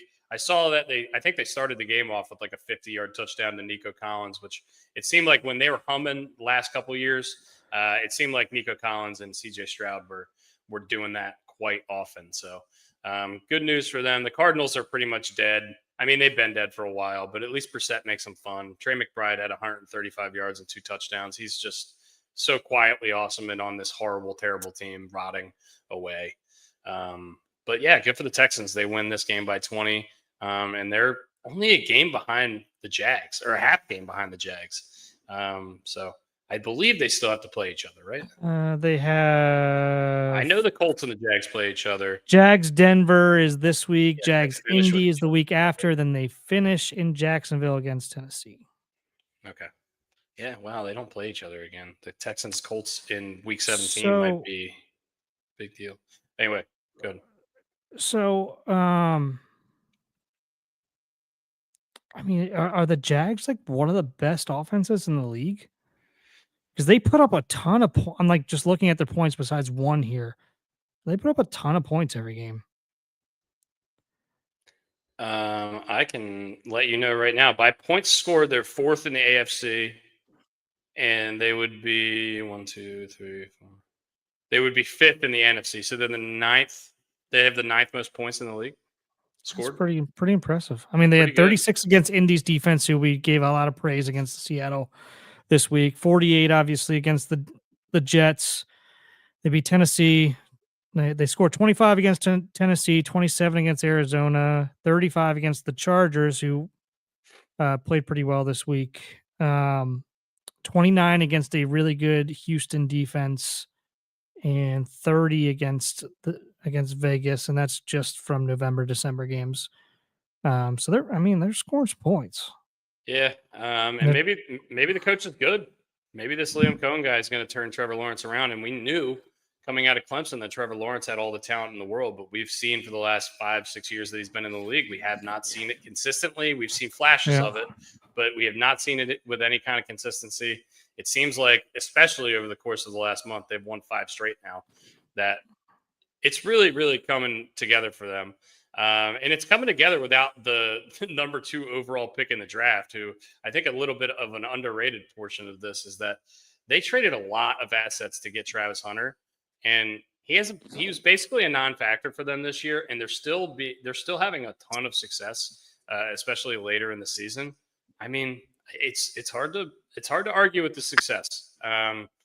So I don't know. I mean, can I see this crashing down and coming back down to earth? And Sure. Do I kind of want to bet against Jacksonville in the first round of the playoffs? Yeah, I kind of do. But It's the also, Jaguars. like, I mean, Hell. I know, but I mean, look, dude, I have to give credit where it's due. They've been one of the best teams in the league over the course of the last month. Without a doubt. And I'm going to say this: Brian Thomas Jr. is starting to come around too. Because remember, we thought he was a ghost for the first 6, 7, 8 games of the season. Yeah. So they're starting to get stuff out of him. And Trevor Lawrence looks. I know they played the Jets. I want to pump the brakes here, but he looked confident. Like, just the way he was going about his business, he looked very comfortable doing what he was. Well, Brian, I know you weren't here, but we just went through like their last however many games since November 1st. Mm-hmm. And I mean, they are scoring like crazy. And they're doing it early. That's the thing I've noticed about them. It feels like they're up like 21-0 early. You know what I mean? Right. Especially this week. Like, if you looked at it, it was right out of the gate. Like, they were killing already. Like, they scored 31 in the first half. And it feels like that's been a trend. They've been getting ahead early. Maybe if you get them behind early, that would probably be the move, because I don't know if they're as comfortable in those situations. Trying to get them from behind? Yeah, I guess so. All right, 2 more games that I want to talk about at length, and then the rest, I mean, we don't really have a ton more to talk about after that. But the 2 games are Rams-Lions and Packers-Broncos. Which one do you guys want to talk about first? Let's go Packers-Broncos. Okay. Unless the Baltimore Orioles want to go ahead and make a move, that'd be great. Yeah, that would be sweet. Okay. By the way, tonight is the Polar Bear Burger at Pig and Rooster. Yeah. So if you are in town ever on a Tuesday, every Tuesday is burger night over at Pig and Rooster. Our favorite Huckleberry Delaware Dave will be there, and he does the burger every Tuesday. I'm correct there? Okay. He makes the recipe, and then Sarge makes the burger. But the burger is straight off of the New York Mets concession stand website, where that's the Polar Bear Burger. It's whatever coleslaw sauce is. No idea what the fuck that means. It's New York maple caramelized onions, 2 smash burger patties, Gouda cheese, and something else. But it's called the Polar Bear Burger. It's right out of the New York Stadium, right out of City Field. How about this? We'll put it up for you guys if I can.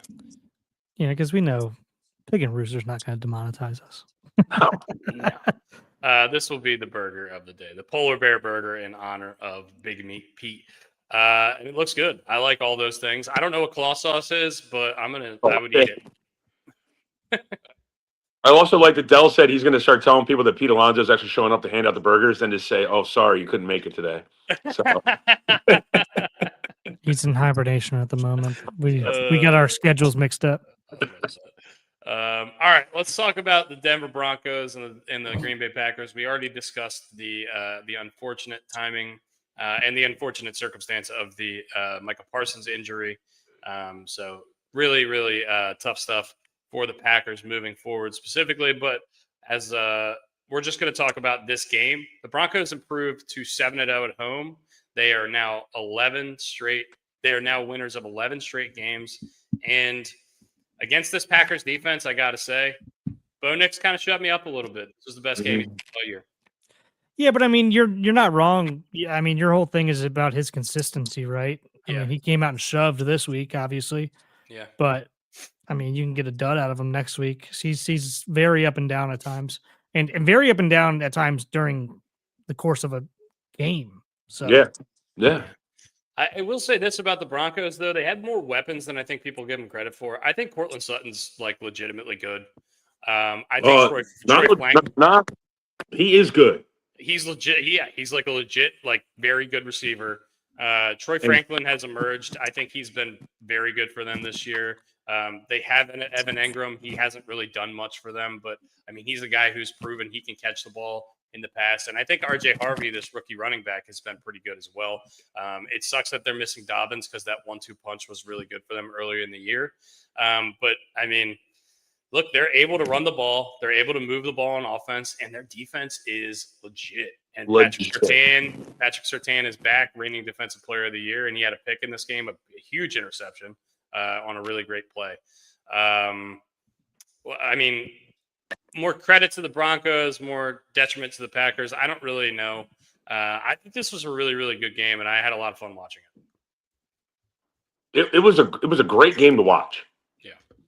Yeah, I mean, you broke everything down. I don't need to say anything else. I mean, it was a great game to watch. I mean, if anything, you're a little disappointed in these defenses on both sides. I mean, giving up that many points because I mean, this was a shootout for 60 points. I would not have said 60 points going into the week, especially cold as shit in Denver. No way. The only thing I really took away from the game, and I hate to bring up Micah Parsons again, but there were 4 injuries to starters on the Packers. And that's the one thing I take away from the game. It just sucks. Yeah. I mean, I feel like that just comes with the territory playing in really cold elements as well, too. That's always kind of like the worry. Yeah.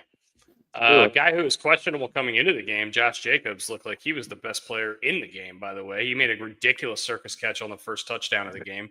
And then he later exploded down the left sideline for a long touchdown.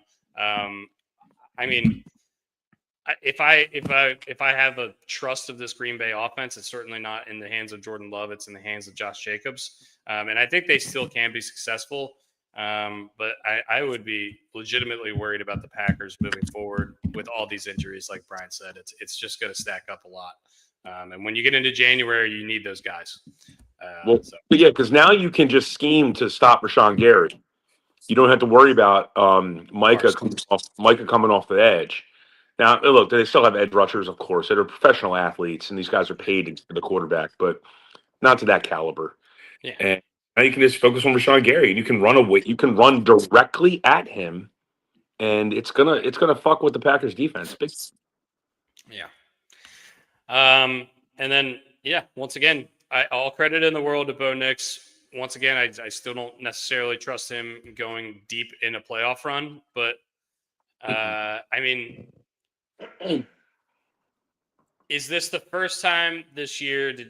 Or have you guys gotten there yet where you could like legitimately see like, oh shit, Denver could be representing the AFC in the Super Bowl, and I wouldn't be surprised. Did you think that at any point? Have you thought that at any point, or are we still jury's still out a little bit? How about this? I'm gonna answer your question with a question. If the Bills played the Broncos tomorrow, who are you taking in the game? Buffalo. I'm taking Buffalo. So the answer to your question is no. I haven't thought that way. Brooks? Nah, I still think it's wide open. Yeah, I really do. I mean, if there's a time to get it as a Ravens fan with the way we're playing this year, this is the year. Yeah. Yeah, and if there's a time, if you're Bo Nix, you're not going to see very many playoff situations where no Joe Burrow, no Patrick Mahomes, and maybe no Lamar. So we'll see. Other side, or the other game we didn't talk about yet, 41-34 win for the Rams over the Lions in the Matt Stafford, Jared Goff trade bowl. Matt Stafford, 368 and 2 touchdowns. Puka had 180 yards receiving. Kyron Williams was good. Blake Corum was good. I mean, the freaking Rams just have weapons all over the place. And I saw that they ran something like 70 or 80% of their plays in 13 personnel, which is 3 tight ends. So they're going big, and they had a plan in this game, obviously, and that was to run the fucking ball and throw play action, and they were able to do so. I mean, how many yards of offense did they have? What's going on with the Lions D? They were stout for a long period. They are dead. Everyone's dead, dude. They are injured. Everyone's hurt. Everyone except for Aiden Hutchinson is dead. Is Jack Campbell there? Play middle linebacker? He is, but I think he was. I think they only have one starting DB from the beginning of the year playing. All right. Yeah, Brian Branch is out, and I think Arnold came back, and that's it. Yeah, it's rough. It's super rough for the Lions. And honestly, they were ahead for a lot of this game. Detroit was. Yeah, the Rams scored 17 unanswered in the third quarter, and that's how they really got in control. But in the first half, Detroit was in control, and they took the 10-point lead going into the half with that long Jameson Williams touchdown. By the way, Jameson Williams, I mean, if there's a more frustrating fantasy football player in the history ever, I don't know if there is, because he's either 25 or 0, and there is no in between. But who was the wide receiver for the Bills that had he would have 3 touchdowns in one game? Gabe Davis. Yes, he would have 3 touchdowns in one game, and also then one day he wouldn't get on the team bus.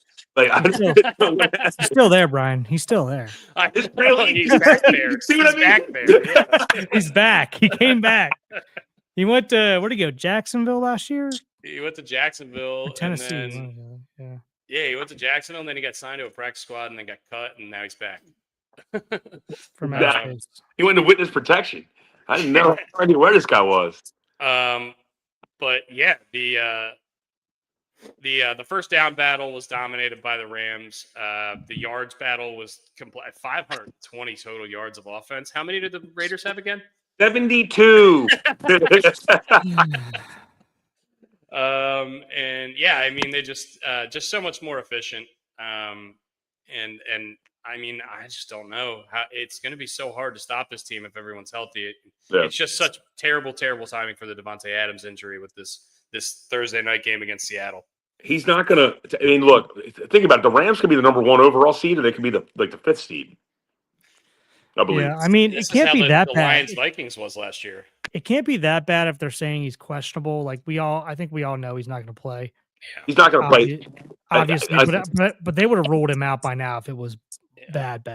You know. Fair. Yeah, but the problem for me is that he's an older receiver and it's a hammy. Yeah. So those things linger, and I hate those. And that's not his game. Is not explosion anyway. But it's still worrisome. Brooksy, I'm sure you watched McAfee yesterday. I think it was Adam Schefter that went on and said most likely you'll see him in the playoffs, and that's why I brought up the 1 seed or the 5 seed. They're at least going to make the playoffs, so you're going to have your full arsenal when you go into those games. They've clinched the playoff berth. The only 2 teams in the league who have clinched a playoff berth at this point are the Broncos and the Rams, and they're in the playoffs no matter what. So, okay. I'm sure this week we'll see some teams clinch their divisions, and we're going to get into that mode because there's only 3 games left on the schedule before we get into the playoffs. So wild. Yeah, this season came and went as fast as I can remember any season coming and going. Yeah. The other games we didn't touch on: San Francisco kicked the shit out of the Tennessee Titans. I don't think he should win Coach of the Year. He should win Coach of the Year for what he's doing with that is duct tape and spit put together in a football field. That guy could not be 10-4. Yeah. I can't argue with you, man. I mean, I know they beat the Titans this week, so it's not like they did anything special, but they shouldn't be 10-4. They shouldn't be 10-4 with their whole entire defense out. That's for sure. I mean, you lose Nick Bosa and Fred Warner. Most teams are completely dead. This team is 10-4.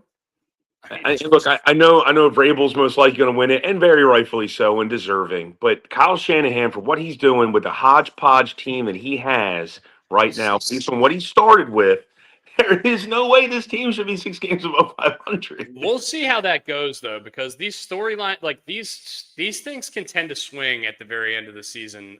These awards, and I mean, I wouldn't be surprised. Like if say the Ravens beat the Patriots this week and they've lost 2 in a row, and then Shanahan wins another one, he might get some momentum there. No. So we'll see.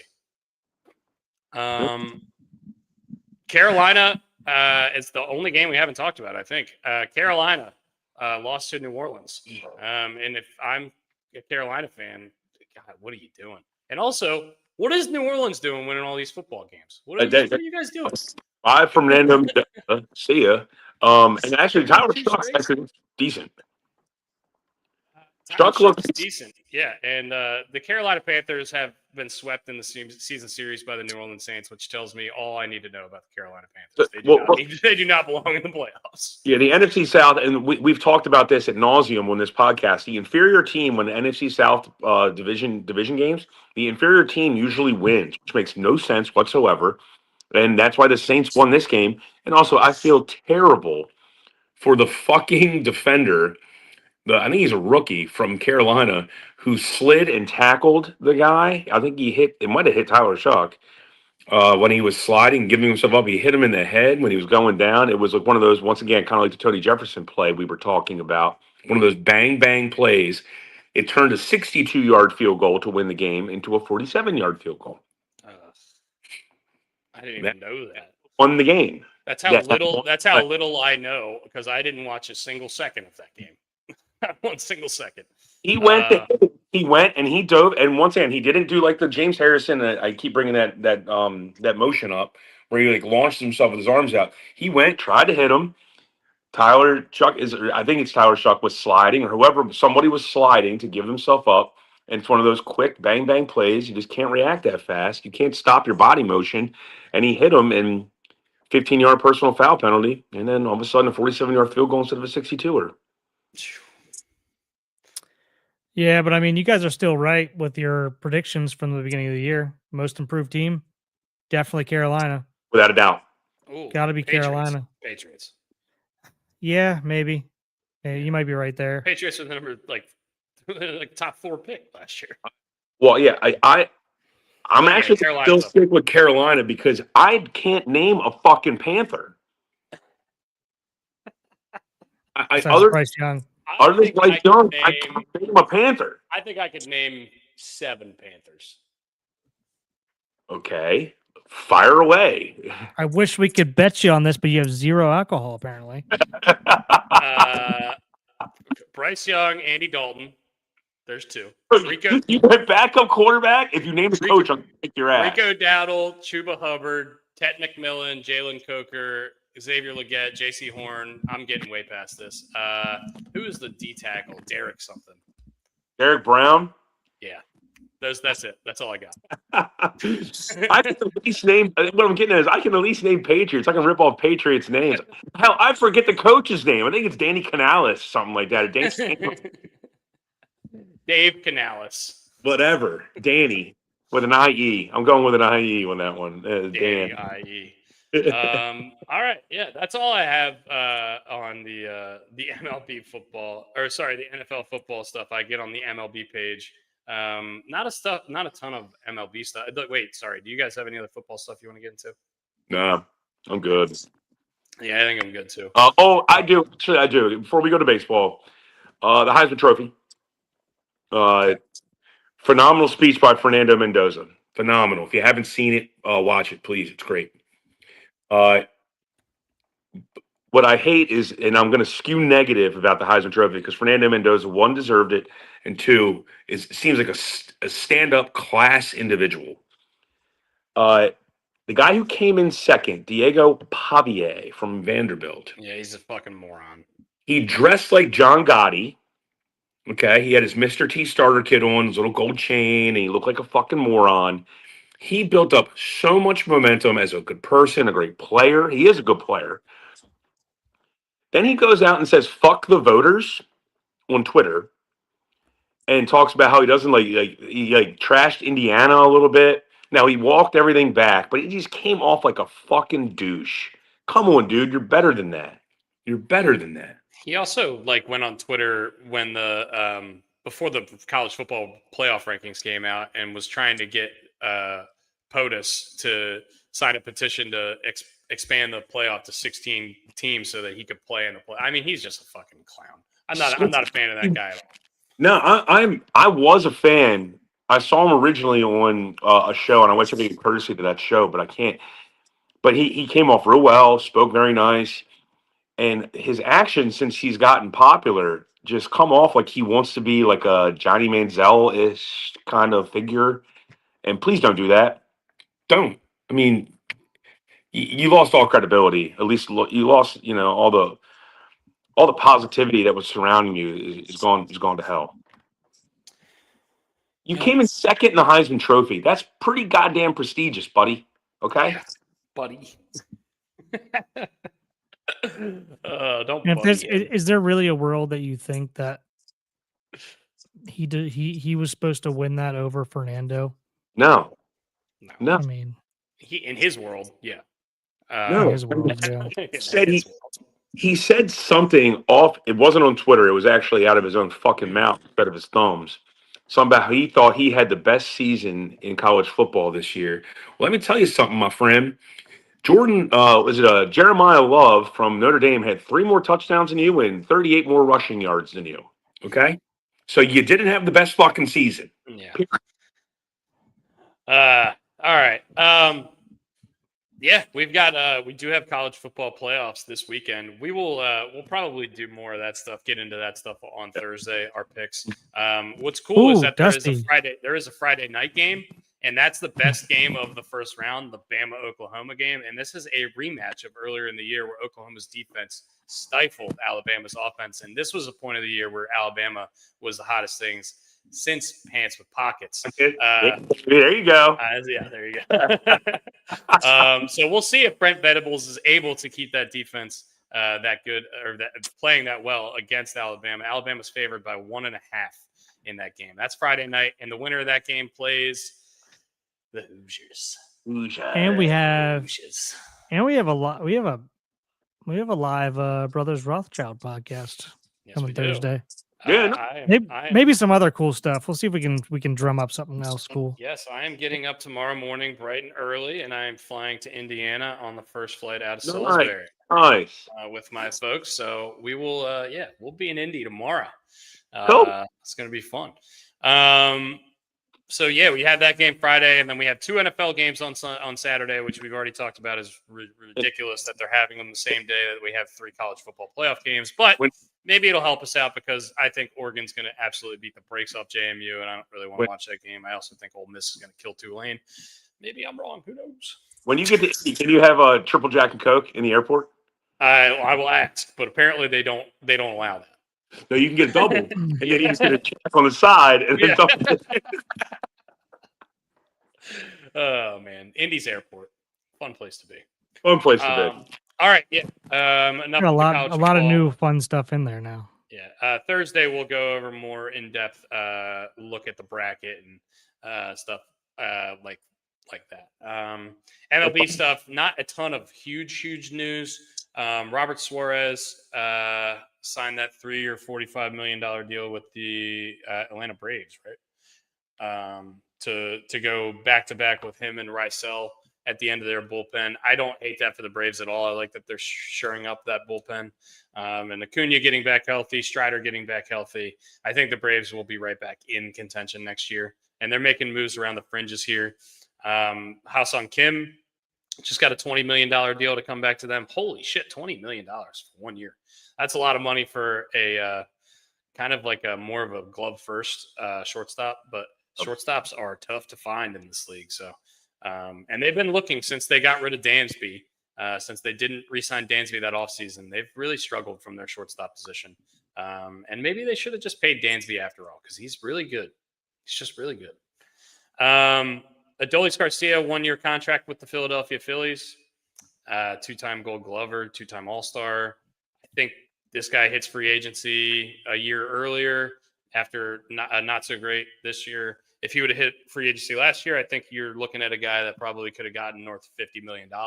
Yeah. Now he gets a 1-year prove-it deal with the Phillies, and I love it. I love it for the Phillies. You put him in this great lineup. Our buddy Sean Foy said this. He thinks he's a great bounce-back candidate, and I tend to agree with him. This guy's good. So good for the Phillies. Josh Bell, 1-year deal with the Twins. The Twins, I don't know what the Twins are ever doing. Twins are twinning. I guess, they got Josh Bell, so they got, maybe they'll get Carlos Santana next. So see how many switch hitting first basemen they can sign. And then the Blue Jays, this is probably the one that's going to affect us the most. Tyler Rogers, who is a right-handed submarine reliever who's been playing for the Giants for as long as I can remember. I don't know, maybe if he went somewhere else in between. But he's been really, really good. And you guys have all seen Moneyball. He's got one flaw. He throws weird. But he's fucking really good. Chad Bradford? Yes, I did. He got a 3-year, $37 million deal with the Blue Jays, and I think he earned every penny. And I think the Blue Jays are doing everything that I would do if I had just made the World Series and I was looking to add. They add Dylan Cease, another starter. They add to the bullpen. They're doing a lot of stuff. Now, what's the Bo Bichette? What's going to go on with Bo Bichette? That's what I'm most interested in with them. I do like a Rogers playing in Rogers Center. That's pretty cool. Mm-hmm. Oh, yeah, and he's no D, by the way, just the G. That's me as well. Sure saying yeah, good point. Good point. We shall see. We'll see what tomorrow pans out to be. But maybe we can go live for a couple minutes. I got a dinner date with a man. Ooh. Where are you gonna go? Annabelle Lee to get meatloaf. My buddy's got something going on. He's celebrating something good. So we're Annabelle Lee have good meatloaf? Yeah, he loves the meatloaf over at Annabelle Lee. They have meatloaf 2.0. It's mashed potatoes, green beans, and meatloaf. It's fucking delicious. I mean, that's what he wants. So. Yeah, celebratory dinner. Yep. Call me crazy. I'm not afraid one bit of Tyler Rogers. Okay. I'm not afraid of him either. Are you guys? I mean, I know Dusty said like, am I afraid of him? No, but he's like a 7th inning middle reliever. He just puts up a 2 ERA every fucking year. I know, but we'll see if he can do it in the AL East. Yeah. I don't know. Something about it. Like I know the numbers are there. And it's that like change. It's that change of relief that usually fucks with the hitters. It fucks with me when you see a submariner because you're used to the ball coming up here. Look, and the ball will rise. The things I really like about him specifically. He's led the league in appearances 4 times over the course of the last 5 years. So he pitches a ton, pitching almost half the games because he's a submariner. He can throw more often.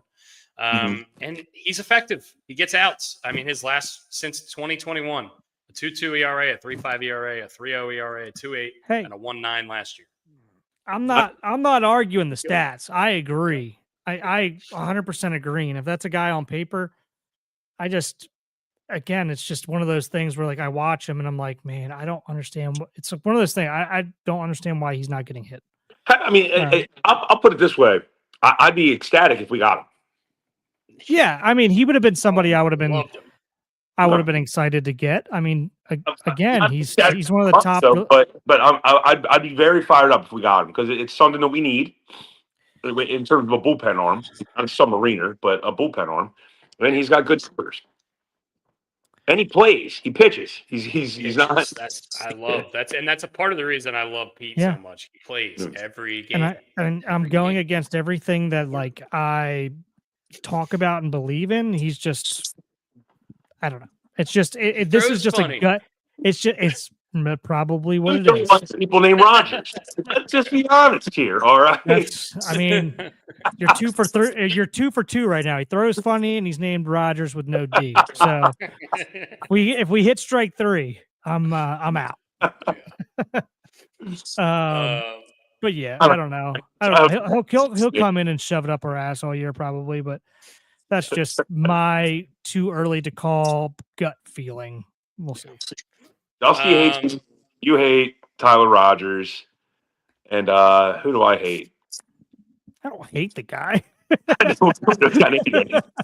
know you don't hate Tony Gwynn. Though Dusty's still on my phone as Tony Gwynn hater. I don't hate Tony Gwynn. Don't. It cannot Kyle be reiterated enough. Kyle Tucker has not signed yet. Do you guys think this is surprising? Not surprised at all. Don't care. I don't think it's surprising at all because you're getting the holiday season. I think everything freezes until after January 1st. Yeah. That's honest opinion. It's just kind of like jobs, like hiring freezes and stuff like that. I just think now everyone's starting to do family stuff. They're going to wait. Yeah, I think stuff keeps moving. I'm not surprised that Tucker's going to be not signed until after the new year, probably. I don't know. Who knows? But yeah, I mean, stuff's moving, right? Another guy that we didn't talk about was Dustin May, signed here recently, who's a big pickup for the Brewers. The Brewers get him. No, he signed with the Cardinals. I know it was him, but I mean, stuff's still moving. But am I surprised that Tucker hasn't signed? No. He wants the most money on the market. So inherently it's going to move a little slower. It always does. I'm a little bit more surprised that the reliever market has been moving so fast. I know. So, but relievers also go for, I'm going to say, cheaper than sign something $400 or $500 million. But they usually go after the new year, closer to like spring training. It's just they're usually the last ones to go. It's moving a lot faster than the starting pitching market, which has come to a complete halt, by the way. It seems like, at least, Ranger Suarez, Zach Gallen, Michael King, Framber Valdez, to name a few, Giolito, Chris Bassett, the Japanese guy, Tetsuya Imai is supposed to be really good. Zach Eflin, another guy that close to our heart. And I'm still on the Michael King bandwagon. I think that's somebody the Orioles should target. So all the reports have indicated that he is hit the last three teams that are in on him are the Red Sox, the Yankees, and the Orioles. Okay. So keep in mind, if we don't get him, he's going to one of our rivals. Yep. So even more important to maybe. What's the old adage I talk about, Dusty? Extra bucks. What's that? When we play cards. Oh, play our cards. Hey, rather play our cards. If you can keep their cards out of their hand, like that.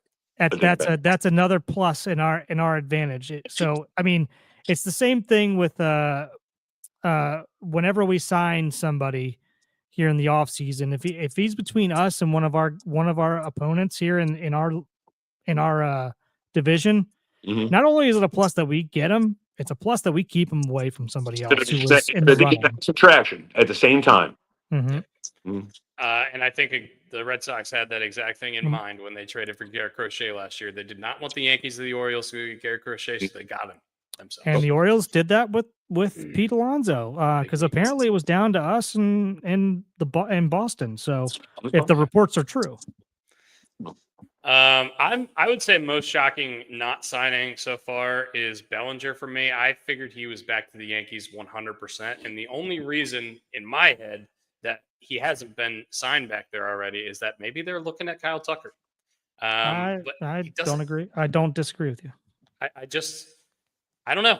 I think Bellinger is going to get a deal, like a longer deal. I don't think he's going to get one of those 1-year things anymore. And I thought he was just 100% going back to New York, and I'm just shocked that it hasn't been gotten done yet. It's either that. It's either they're all eggs in their basket are going towards Tucker right now to get that deal done, or to try to get that deal done, or it's everybody's offering him 2 or 3 years and he's not. I mean, if he signs for 3 years and he comes back at 33? I mean, that kind of fucks him, he wants 5. He needs to get 5. I mean, in my opinion. He's so versatile, and he's going to be relatively cheap in terms of the market for that kind of player. So I think a lot of teams will be in on him, and maybe that's part of the reason too. Bregman too. I think Bregman's going to the Mets. I think Bregman's going to go to the Mets on a Godfather offer. I don't think he wants to go there. I think he probably wants to go to the Tigers or maybe back to Houston or wherever. I don't know, but I think he's going to the Mets because I think Stevie's going to pull his pockets out and just give him all he wants. Hey, for Sean Barletta's sake, he should go to Seattle. I'd like to see him in a Tigers uniform. That makes sense to me. And they need offense, and they had him last year too. They were in on him. They were in on Correa, and apparently they just missed out. So Yeah. Tigers need to man up a little bit. Yeah. Also, a little bit of a wild card, Eugenio, who's once again not as big of a name, but did hit 48 home runs last year and basically hits 35 plus every year. So, I mean, he's another guy that your team's you'd probably be happy if your team signed him. And he's in that spot that we're talking about with like Bellinger. Like if you give him a 3-year deal, because he's 34 years old now, you're in that like no man's land, like 33, 34 years old. It's like, I mean, he's gonna have to go at a 1-year, 2-year deal, no matter what. So that's why Bellinger is taking so long, because he wants more years. Yeah. Rams have indicated they have not ruled out Devontae Adams for Thursday night. Yeah. He ain't playing. I doubt it. Yeah. All right. Anything else you guys want to get to? Nah, I'm good, Bob. I think we're pretty good. You guys want to do an immaculate grid to finish off? Yeah, that's fine. I'm going to pick up our hats in a little bit, our new hats. So that guy's texting me right now. That's why I just had to move my phone here a second ago. Oh, we got an Oriole bird on the immaculate grid today. Oh, yes. Let's go. That. Let's go. I love an Oriole bird. I put so many Orioles on my immaculate grid that I sent to you guys the other day. Yeah. As my mom is calling me, not probably knowing that we're doing this right now. All right.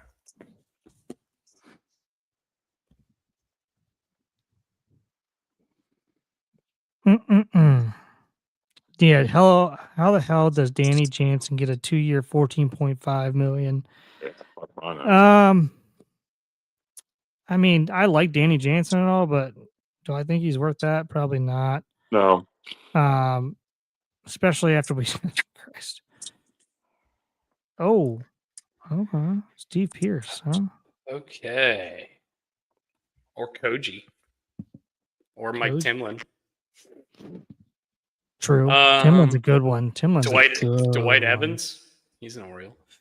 All right. Orioles St. Louis. I immediately thought of Matt Wieters. I also immediately thought of Andrew Miller. Andrew Miller's Boston as well. Tyler O'Neill.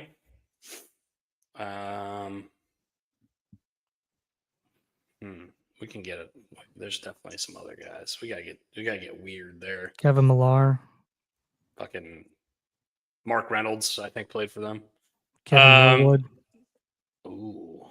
Orioles only one team. My favorite one for that is Chris Tillman. But I'm sure we could come up with some other ones. No, that's not going to be a well-known one. Detroit, Boston, David Price, Rick Porcello. All right. Let's see. This is where I hate the immaculate grid, because we start jumping around and then I lose train of thought on the grid the block we were just on. Okay. All right. Let's focus exactly on top left and just go in order. Orioles, Boston. David Wells.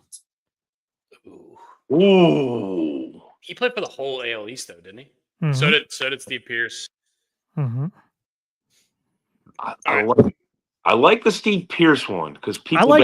I like Dusty's Eduardo Timlin. Rodriguez. Timlin one was good. Okay. People forget about Timlin. Let's do Timlin. I like Timlin. Bottom left. Top left. Mike Timlin. Oh, Mike Timlin. You said Tillman for the bottom left. Sorry. Mike Timlin. Let's go. 0.8. I like it. Anything under 1 is good. All right, let's stick Orioles. Let's just do the whole Orioles side. Yeah, that's fine. So here we have Tyler O'Neill. We have Wieters, Andrew Miller, Kevin Millwood. I think played for St. Louis. Like Brooke no, said. Millwood was Boston. Okay. I think Mark Reynolds played for them, but that's very random. I like Wieters. I think people forget Wieters played for St. Louis. You want to do Wieters? Yeah. I know he's recent, but I don't think anybody remembers him there. 8%. What? Wow. Oh, fuck. Damn. I'm shocked. There must be just people don't know. We're gonna come up with one that's way better too. God, which is that the worst pisses part. me off. Only one team. All right. You want to do Tillman? Good Yeah, call. that Great one call. always seems to do well. Chris Tillman. Can't believe he played his entire career for the Baltimore Orioles, but he did. Didn't get a second stint anywhere. No, but his arm did kind of fall off at the end. he walked velo so drastically. Yeah, he did. Okay, Boston in Detroit. What did we say? We said Rick Porcello and David Price. Those are the two I said. Those are gonna be the top ones, probably. Ian Kinsler. We know Kinsler. played for Boston. In Detroit. I think Johnny Damon went to Detroit at the end of his career. I think you're right. Yeah. But I don't know for sure. I think you're right. But why did JD Drew jump in my head? you're not wrong. He played for Detroit? I mean, not JD. I'm thinking JD Martinez. Oh, yeah, JD Martinez. Wow, yeah. He works.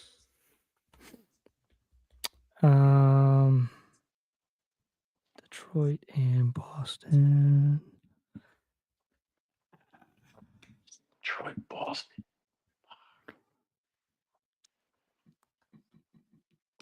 Alex Avila? No. Ooh, that's a name. I always try to think of like random relievers because I feel like that's how you get the best score. I'm right there. Also, it's not as fun.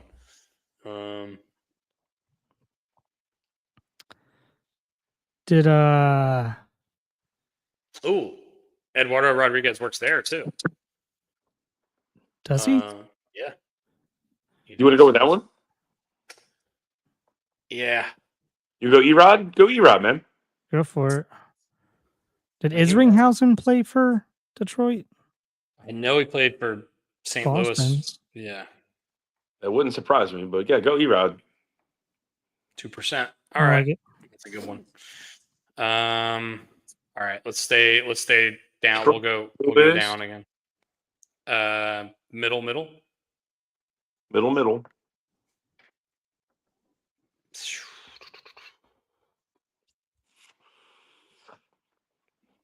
Come on, Harambe, be lucky. St. Louis, Detroit. Jack Flaherty. Yeah. Yeah. Shite. That's the only one I can think of, which is disgusting. Yeah, he's going to be up there too, I think. Hayward? Jason Hayward? I don't think he made it to Detroit. Make it to Detroit. He played for St. Louis. Mm-hmm. For Cubbies. Tommy Pham played for Detroit. I don't know. John Jay played for Detroit. Why does Rod Beck strike me as a name? Rod Beck? Yeah. I don't know. Probably. I mean, you're probably right, but I'm not 100% sure. I feel like I know he was with Detroit. Irvin Santana, Edison Volquez, Edgar Renteria. It's the Detroit that's fucking me up. Dude, I just hate central teams in general. All the central teams, because I mix them teams all up. I pay the least amount of attention to. I mix up Detroit and the White Sox all the time. Can we go Jack Flaherty just because we can't think of anything? Or we can skip it and come back to it if you want. Yeah, skip it and come back. How about that? Skip it and come back. Detroit, only one team. Alan Trammell. Jack Morris. He played for the Twins as well. Oh, did he? Yeah. Well, Dad's got one. We got Alkaline. Brown. Gates Brown played just for the Tigers. Who is that? I'm sorry. The guy's first name is Dates? Gates. Gates. Put that man in, please. This has to be. Wasn't there like a pitcher that was out of his mind? Like when we went. Mark the Bird Fidrich. Who? Mark the Bird who? Mark the Bird Fidrich. Wasn't he just Detroit? I'm not sure. I just know he ate dirt. I remember that specifically from when we went to the All-Star game there. And then How often do you get to put a guy named Gates on your All right, first go name for Gates? A name came to mind, but I don't know if he played for another team or not. Joel Zumaya, you guys remember that guy? Oh my Did God! did he play for another team besides the Tigers? Oh, I think he did, might have though. just been a Tiger. No, I think he went somewhere else. I think the I mean, rights he was- rate just turned off after hearing that. I You mean, remember that guy? that was, I completely forgot about him, dude. Joel Zumaya. Yeah. He was a multi-time All-Star. He was like one of the best closers in the league for a couple of years. Oh my God! All right, we're All gonna right, do. You want to do Gates. Gates Brown? Gates. I don't think Dad's missed yet. Wow. Jesus Christ. Gates Brown, 0.5. That's crazy. Never Let's heard that do it. name in my life. Never heard that name. Gates Brown. 2,000 career hits and played for the Red Sox. Kid. All right, so yeah, 2000's a lot. Yeah, Yaz is up there. Jimmy Fox, Jim Rice, Dwight Evans, Babe Ruth, Ted Williams. Pedroia probably didn't get there. Nomar probably didn't get there. Buckner. Gone, maybe Buckner. Hanley. Ooh. Yeah. I don't know if he Hanley. got there. Hanley's that's 2000's a lot, dude. A lot. 2000's like you're flirting with the Hall of Fame if you're above 2000 if you're a good player. What about Crawford probably didn't play long enough, but he was so good. who was it? Thompson. Jason Bay. Fred Thompson. No, not Fred Thompson. Who hit the shot here around the world? Carlton Fisk. Carlton Fisk. Well, that's not That's world. not the shot around the world, but yeah, that's That was the Thompson, famous right? home run. Yeah, Bob Thompson. Fred Lynn, Wade Boggs. Wade Boggs for sure. Yeah. Uh, Who would be the least likely name pick? Somebody really old. Jimmy Fox, probably. Yeah. I don't think it's somebody that like. Go for it. Yeah, do it. Go ahead and do it. Or somebody who stopped through there for pretty quickly. Yeah. There you go. All right, Jimmy like it. Fox. Yeah. They just like a pit stop and then. 2000 hits. All right, so Albert Pujols. Larry Walker, Matt Holliday, Albert Pujols. Obviously, and the man. Scott Rowland.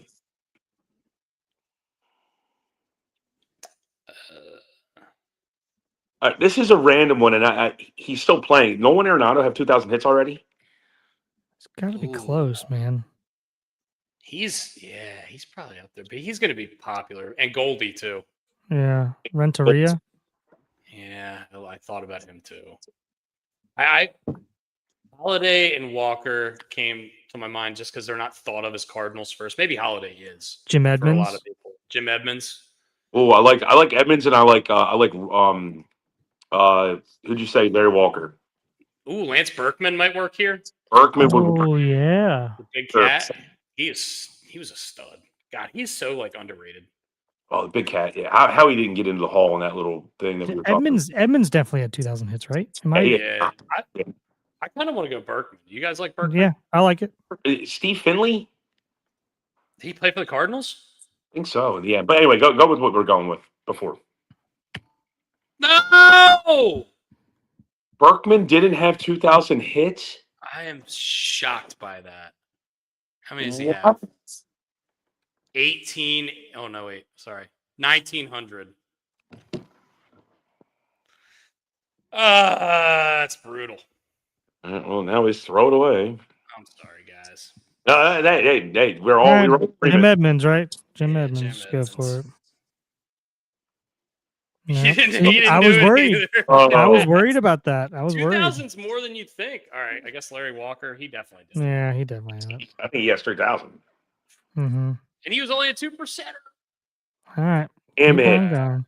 Shit. All right, let's put Jack Flaherty here, I guess. Yeah. He already lost. Fuck. He's gonna be high, but Yeah. 19%er. And then 2,000 hits, only 2,000 one hits. team. I mean, with the Yeah. Orioles, but Yeah. Brooks Robinson. yeah. mm, He's got to have 2,000, right? Mm-hmm. Mike Schmidt. I mean, what's it matter? Let's just do yeah. it. What the matters? Yeah. Man, I want to see who goes in the Yeah. in the middle. What you got there? That's an intriguing one. See, Johnny Damon was up there at the top. Damn. Kurt Schilling was the top Oriole. Yeah. Red Started with the Sox. Orioles. Damn, we could have put Moyer there too, probably. Yeah, we could have. Could have put Dick Mountain there too. Rich Hill. Oh, Rich Yeah. Hill. Damn. See, these all come to us after the fact. It's bullshit. Dust, you gotta switch the screen so we can see it. Yeah, that's what I'm doing right now. All right. These are the top names here. Edgar Renteria for Tigers Cardinals. Placido Polanco.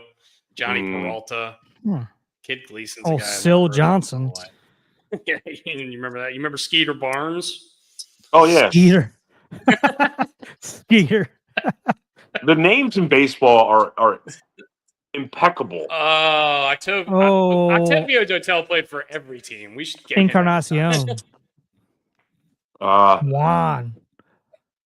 Still the best mound charging of all time for me. The Juan Encarnacion mound charging. Edwin Jackson, same thing. He played for every team. Remember the Juan Encarnacion mound charge? He was in a minor league. He was in a minor league game. He got plunked, and before he charged the mound, he drop kicked the catcher. Oh, was that him? Yeah. So that he could get a full run at the pitcher. Orlando Pena. Troy Percival is a name I definitely wouldn't have gotten. I wouldn't have got that one. Austin, we'll go back up. Austin. Dimitri Young. God, I love that guy. Jeff Weaver. Another Skeeter. Two Skeeter Skeeters. Webb. Name the only two Skeeters to play for. Name that play for Skeeter. both. Play for There were both two the Tigers Skeeters. and the We got Cardinals. neither of the Skeeters. No Skeeters. We got no Skeeters. No mosquitoes. Oh, was that like was it this could have just been manager, but is it Colby Rasmus on both those? Or Austin? There's a name. I mean, I know he managed. Colby Rasmus managed? I forgot he managed. No, sorry, Brad Ausmus. Brad Ausmus. Brad Ausmus. Oh, yeah, maybe. Rasmus, Ausmus, you get it. All right. We can do football real quick, and then that'll probably be it for me. All right. Colts Seahawks. There's got to be a Hasselback up Falk. the top. Well, Hasselback works there. Marshall Falk. Marshall Falk played for the Seahawks? Pretty sure. I didn't know that. I don't know that. Could be wrong. Yeah, let's wait on that one for a second. Seahawks 5,000 yards receiving. Cooper Kupp comes to mind. Steve Largent. Tyler Lockett. Jerry Rice played for the Seahawks. Yeah. Joey Galloway made his way to the Seahawks at some point. People will forget Jerry Rice played for the Seahawks. Now, did he actually play in a game, or did he just make the? No, I think he played. Randy Moss for the Titans. Yeah. Julio Jones. Oh, I would not have remembered that. Yep. Do Randy Moss. People forget Randy Moss was on that 49ers team the Ravens beat in the Super Bowl. Yeah. Randy Moss. You want to go Jerry Rice up here? Yeah, do Jerry Rice. Jerry Rice. Look at that. Look at us. Not bad. Santonio Holmes for Washington. Oh, Santana Moss. Santana Moss, yeah. Yeah, well, both, Santana right? Moss is I think both. too popular. We need to think of somebody who barely played there, like Deshaun Jackson or something weird. Yeah. Go for it. There you go. Yeah, Deshaun Jackson. Does he have he has 5,000, right? He might have had them all against the Giants. I assume he does. Former Ravens great Deshaun Jackson, by the way. Yeah. People forget that. I forget that a lot. Washington. Right here, Dorrance Armstrong, I think, works here. Do that. That's that. No one will get that. I'm gonna just let me make sure in my head that that's a fact that happened. I'm almost positive that that's just happened.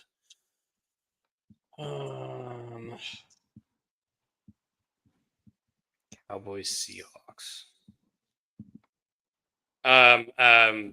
What's Oh. Martellus Bennett's brother? Did he play for both of those teams? Michael Bennett. He might have played for. I don't know if he played for the Cowboys. I don't know if he played for the Patriots. Seems like a Cowboy though. I like your first one. If There's you're a running correct on it. running back like Felix Jones or Julius Jones. Julius Jones. Julius Jones. He was a running I back, knew that. Seahawks and the Cowboys, I believe. Julius Jones. Yeah, you want to do it? I'm afraid I'm misspelling. This guy, Yes. 04 to 2010. That sounds right. Yeah. Look at that, Julius Jones, 5%er, ball knowledge. Doesn't even have a picture. Doesn't even have a picture. That's how you know he's good. I'm gonna shoot on Dorrance Armstrong. I'm pretty sure that he played Go for for those it. teams. Yeah. All right. DeMarco Murray works bottom middle. Yeah. He's older than what's his name that's there now, Spears and Mhm. Tony somebody Pollard. else. Tony Pollard. They're both but they're Yeah. two. I think Murray's better because he's older. Yeah. you're Pollard's right. playing right now, right? Pollard and Spears are both there, I believe. Yeah, let's go DeMarco Murray there. 26%er. Damn. Yeah. Moly. Shit. Yeah. Maybe I'm wrong. Colts, Redskins, Pierre Garçon. Yeah, Garçon. Do it. Sure. Pierre Garçon. All right, now we get to the fun stuff. Where did T.Y. Hilton played in a weird team, but I don't know who it was. So for we said you and me are coach, dude. We said at the exact same time. I know T.Y. went somewhere, but I don't know where. I can't remember. Oh, the fact that both of us said it. Now you got to put it in just see if we're right or wrong. I don't think it was even know which Tennessee. of the top left or bottom left. I don't know which one.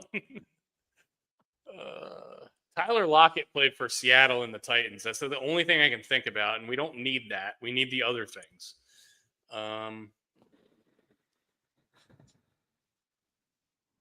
Colts, Seattle.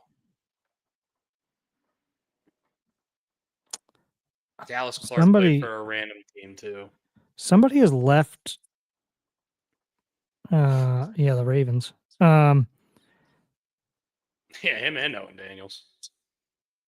Somebody has left the Colts and went to Tennessee like recently and still in Tennessee.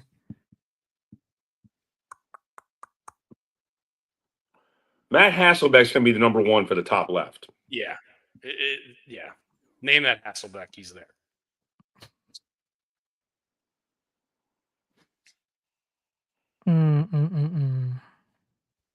Tennessee. Was Frank Reich there in Tennessee?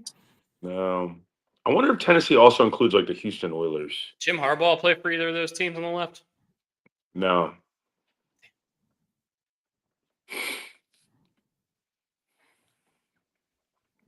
I'm beat. I'm stumped. Tennessee. I can't get Andre Johnson out of my head, but he's Houston. Yeah.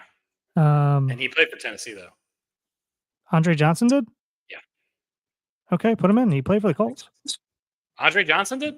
Yes. Oh, well then maybe it was the Colts that I'm thinking of and not Tennessee. That's what I mean. He played for the Colts, but he was with Houston his whole career, obviously. Yeah. I thought he like had a weird end career at with the Titans, but you just maybe Richardson. Trent. Did Trent Richardson leave the Colts and go to Tennessee? Maybe. God, that guy is so far out of my brain. I completely forgot about that guy. Trent Richardson. Oh man, there's somebody recently too in his. Stephon Gilmore. Does Stephon Gilmore play for? He played for the Colts. Yeah, he's with Dallas now, or he was with Dallas. Who did he win Defensive Player of the Year with? The Patriots? Patriots. Yeah. And they came from the Bills before that. Okay.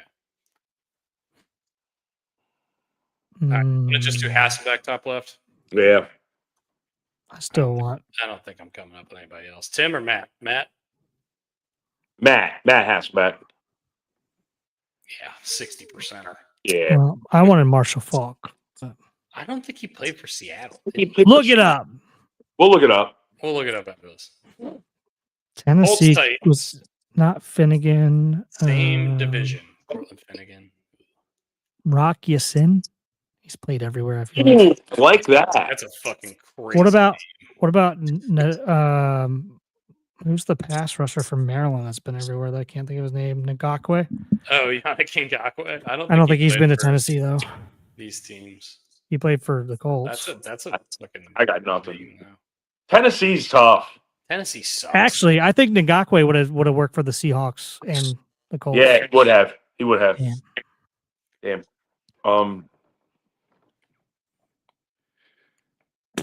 Peterson? He didn't play for Kickers. I'm fishing kickers here. Oh, Vanderjack. He didn't play for Tennessee, did he? I don't know. I don't know. I don't know. He just named him. You get so excited and named him. I thought maybe he did. Matt Gay, like okay. This isn't even like a Fitzmagic cheater thing because he didn't play for them. Wentz never played for the Titans. Phil Rivers, Matt Ryan, Jacoby Brissett never played for the Titans, did he? Charlie Whitehurst. Charlie Whitehurst? Yes. Played for the Colts? Yes, he was the backup. He was called Clipboard Jesus. I know, but I know he played for Tennessee. He played for the Colts? Yeah, he did. All right. Charlie Whitehurst. Let's go! Lord Jesus, we did it. We couldn't beat the baseball one. We beat the football one. Well, with bad numbers though. Yeah, bad numbers. Yeah. All right, these are the top answers here. All right, can we look at Seattle Colts? We got to say Marshall Faulk played for Seattle. All right, Seattle and the Colts. I don't remember playing for Seattle. Oh, Edgar and James. Oh, man. I've never forgotten that. Dwight Freeney played for the Seahawks? I didn't know that. Robert Charlie Turbin, Whitehurst again. Robert Turbin's arms were massive. Philip Dorsett, receiver. I remember him. Brandon Stokely. Wow. Former Ravens great Brandon. I didn't know he played for Seattle. Wait, is this? Oh, that's the Brandon Williams. I thought that might have been former Ravens great Brandon Williams, but I don't think it's the same guy. I don't really know many of these guys. Justin Forsett. You don't make the law. He just enforce it. All right, I'm jumping. All right. I was wrong. Markevius Mingo. All right, Corey Reddick, former Raven great too. There you go. Guys, thank you very much for joining us on this Tuesday edition of Gary Williams Stole My Lawn Furniture. We will be back on Thursday. Yep, unless there's a big one tomorrow. Yeah, there could be some random things popping up with Dustin and I together. We'll see. So if you guys want to do something tomorrow, let me know, okay? Because you guys are going to be together, but definitely on Thursday for sure. Yeah, we'll definitely Thursday. The other days will be impromptu. Yeah. All right, sounds good, guys. Have fun. See ya. See you guys.